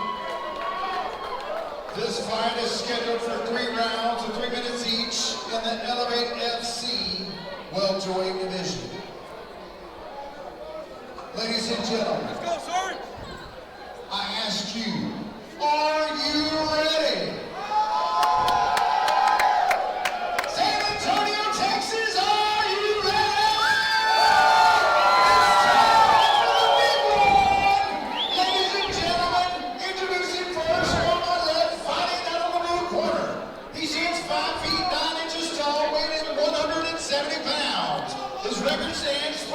Against 5 defeats. Fighting out of San Antonio, Texas, Carlos Tenorio Martinez. Hey guys. The cage on my right, fighting out of the corner. He stands 6 feet tall, weighing in 170 pounds. His record stands 2 wins against 2 defeats. Fighting out of San Antonio, Texas.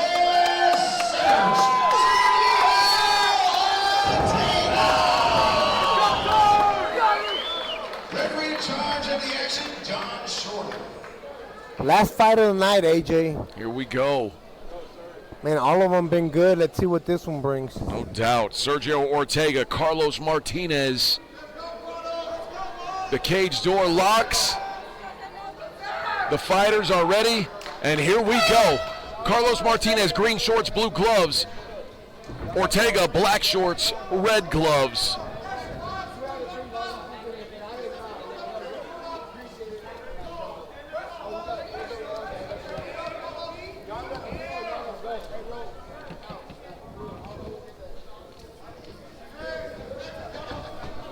Promoter / bouncer. You got to do it. Been blocking some views. Everybody wants to watch the main event. Get that close-up view.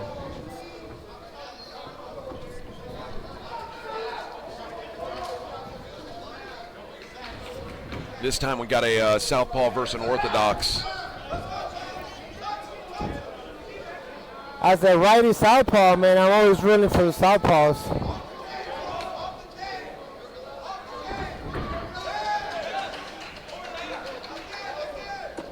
Oh, I heard that one. Yeah. Oh. That hurt my foot. Caught a little bit of cup there, I think. Caught a little bit of cup. Oh. Man.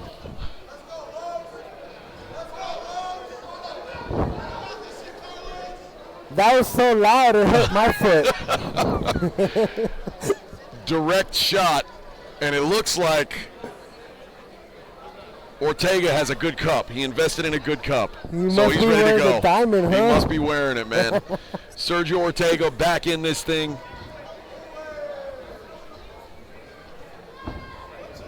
Minute 40 left in round 1.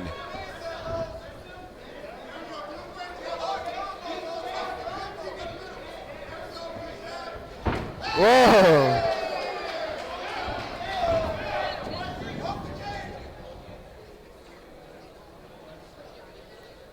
What was that warning for? Yeah, I couldn't hear it. Not sure what happened. John Shorley been refereeing for a long time. Ortega, nice counter right hand there. I wonder what's Ortega's game plan, because he's not throwing a lot of punches, but it seems like he's trying to close the distance. Yeah, well, I've seen him do a couple nice counter punches. Oh, nice shot to the body there.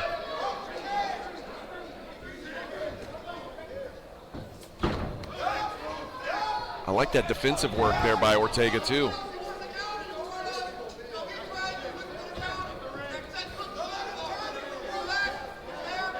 Ortega switches stances a couple times here. Going back and forth. Switch hidden.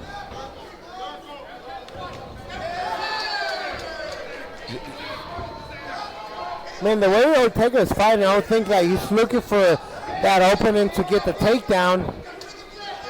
He is a very good defensive boxer. Yeah. Almost all of these shots Martinez are throwing are hitting his arms or his gloves. And now he may have just gotten the opening he was looking for. He didn't have to work for that takedown. He got it. You wait for the perfect moment, and sometimes they just fall down in front of you. Yeah, that's enough to win the round right there. It might be. Mount. He ends up in mount. See if he can get a punch or two off here. He will not. And we will see round 2.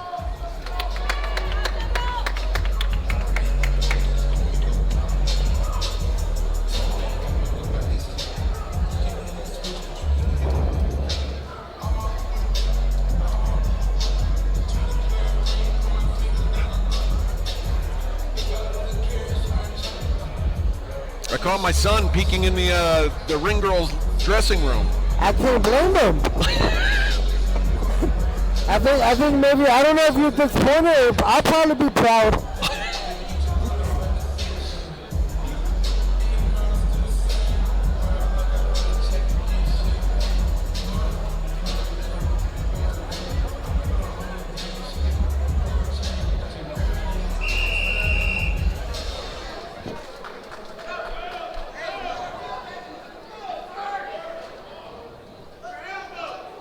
Close round 1. Ortega finished on top. We'll see how the judges score it. Again, more volume from Martinez, but a lot of those shots didn't land clean. No. Like I said, Ortega is very, very defensively sound, man. I think once you get to mount, that should be a very decisive position if there's nothing else happening.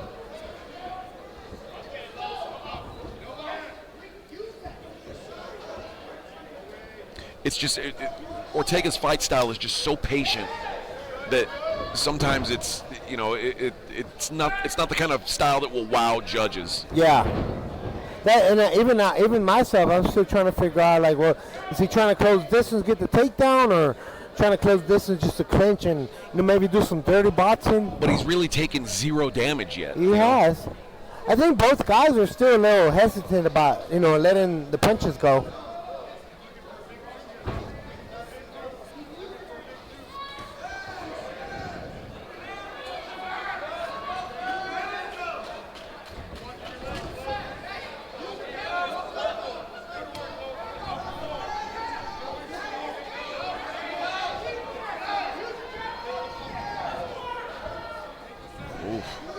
Goes up that axe kick.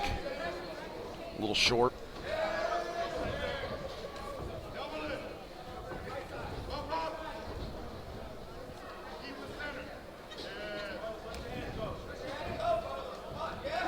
Nice.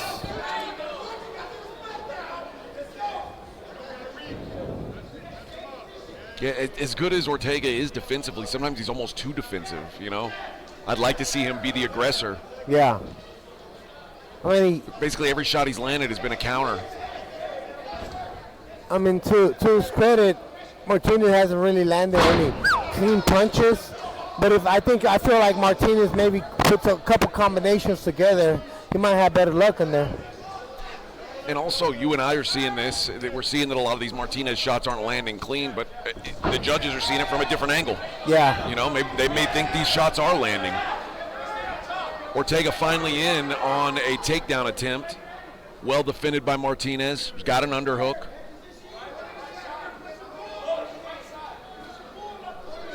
Yeah, I'd like to see Martinez lift his underhook a little bit more, try to turn Ortega into the cage. Because at the end of the day, when your back is against the cage, the other guy's sort of controlling. He does that now.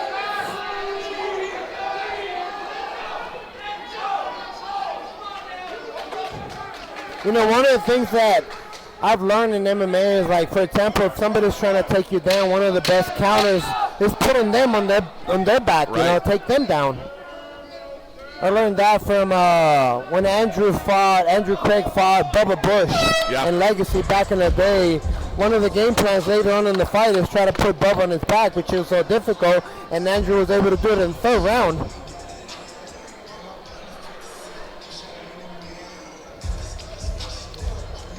Competitive rounds. This is the final round of the night, though.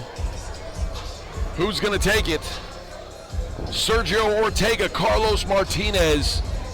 We got a close fight here. Yeah. And again, it might just be as close as what's your angle, you know? Where are you sitting around the cage? Yeah.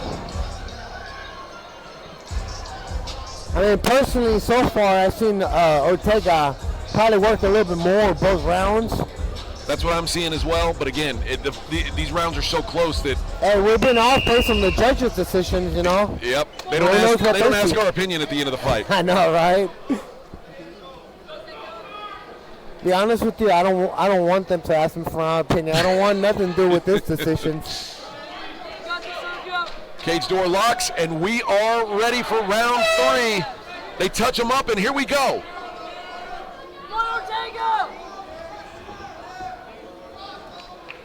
Talking a little now in this third round.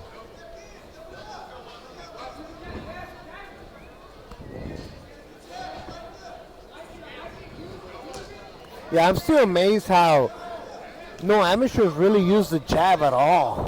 It is unique. And especially, I mean, you and I both learned a lot of our boxing from Jace Petrie, who just preached jab, jab, jab. I mean, that's the main weapon. Nothing else works if there's not a jab in front of it. But I mean, you can literally dictate a whole fight with really the can. jab.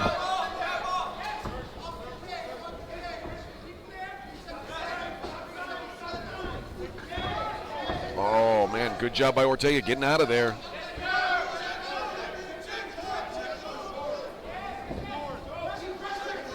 Man, I really appreciate the boxing of Sergio Ortega. Good footwork, good defense. Yeah, he's definitely moving a little bit more. Has a lot more head movement.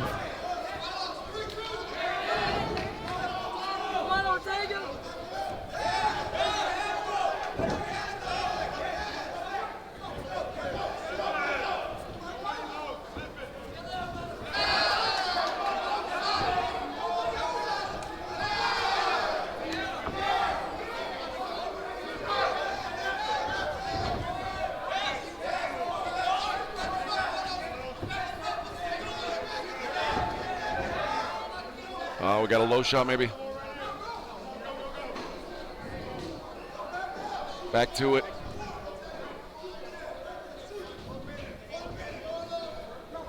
$60 left in the fight. Somebody's got to make something happen here. I mean, so far I've seen Ortega dictate a little bit more this round. I'd like to see a little more urgency from Martinez. Yeah, Ortega's he's moving a lot more. He looks like the fresher fighter. Oh, lands a good shot there. He rocked him there. He's definitely rocked there. I don't like that at all. I mean, that might be a fight-losing move to Absolutely. lay down right there. I agree. That is Man, that's almost unforgivable in such a close fight. That's like the second time this happened in the first round. He kind of gave up that takedown at the end. Well, at least that time in the first round he fell. This time he basically just laid down and said, let's fight down here. Yeah. That is a very, very mind-boggling decision. Yeah, I think that move right there secured the victory for I think so. Ortega. I think so as well, man.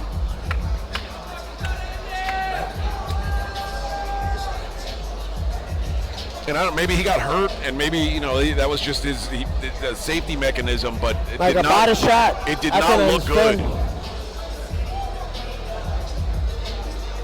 Yeah, honestly though, the way I see it, the way he got hit, might have been a late reaction. It happens for body shots, but it seemed like he thought about it. Like, I'm just gonna sit down here.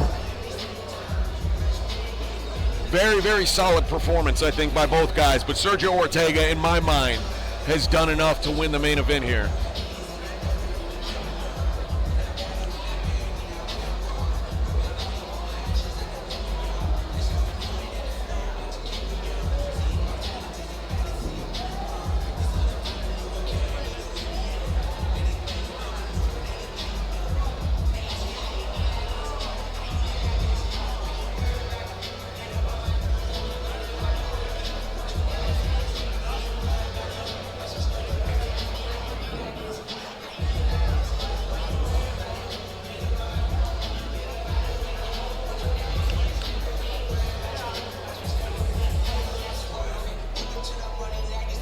Colin Cantrell in the cage with the official decision for our main event.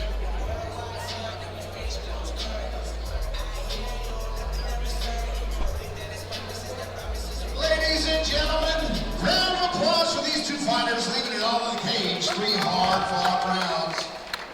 We go to the judges' scorecards. Well, all 3 judges score the fight the same, 29-28. All 3 for your winner by unanimous decision, Carlos Tamayo. Wow. Man, AJ. What a wild night of judging. Man, what else can you say? Great night of fights, wild judging. Yeah, what a great definitely. night of fights. Jose, thank you for sitting in with me tonight, man. Appreciate it as always. Always good hanging with you. My pleasure, We'll AJ. see you guys next week in Houston, Texas. That card Don't is miss going to out. be bomb, though. No doubt. We'll see you there.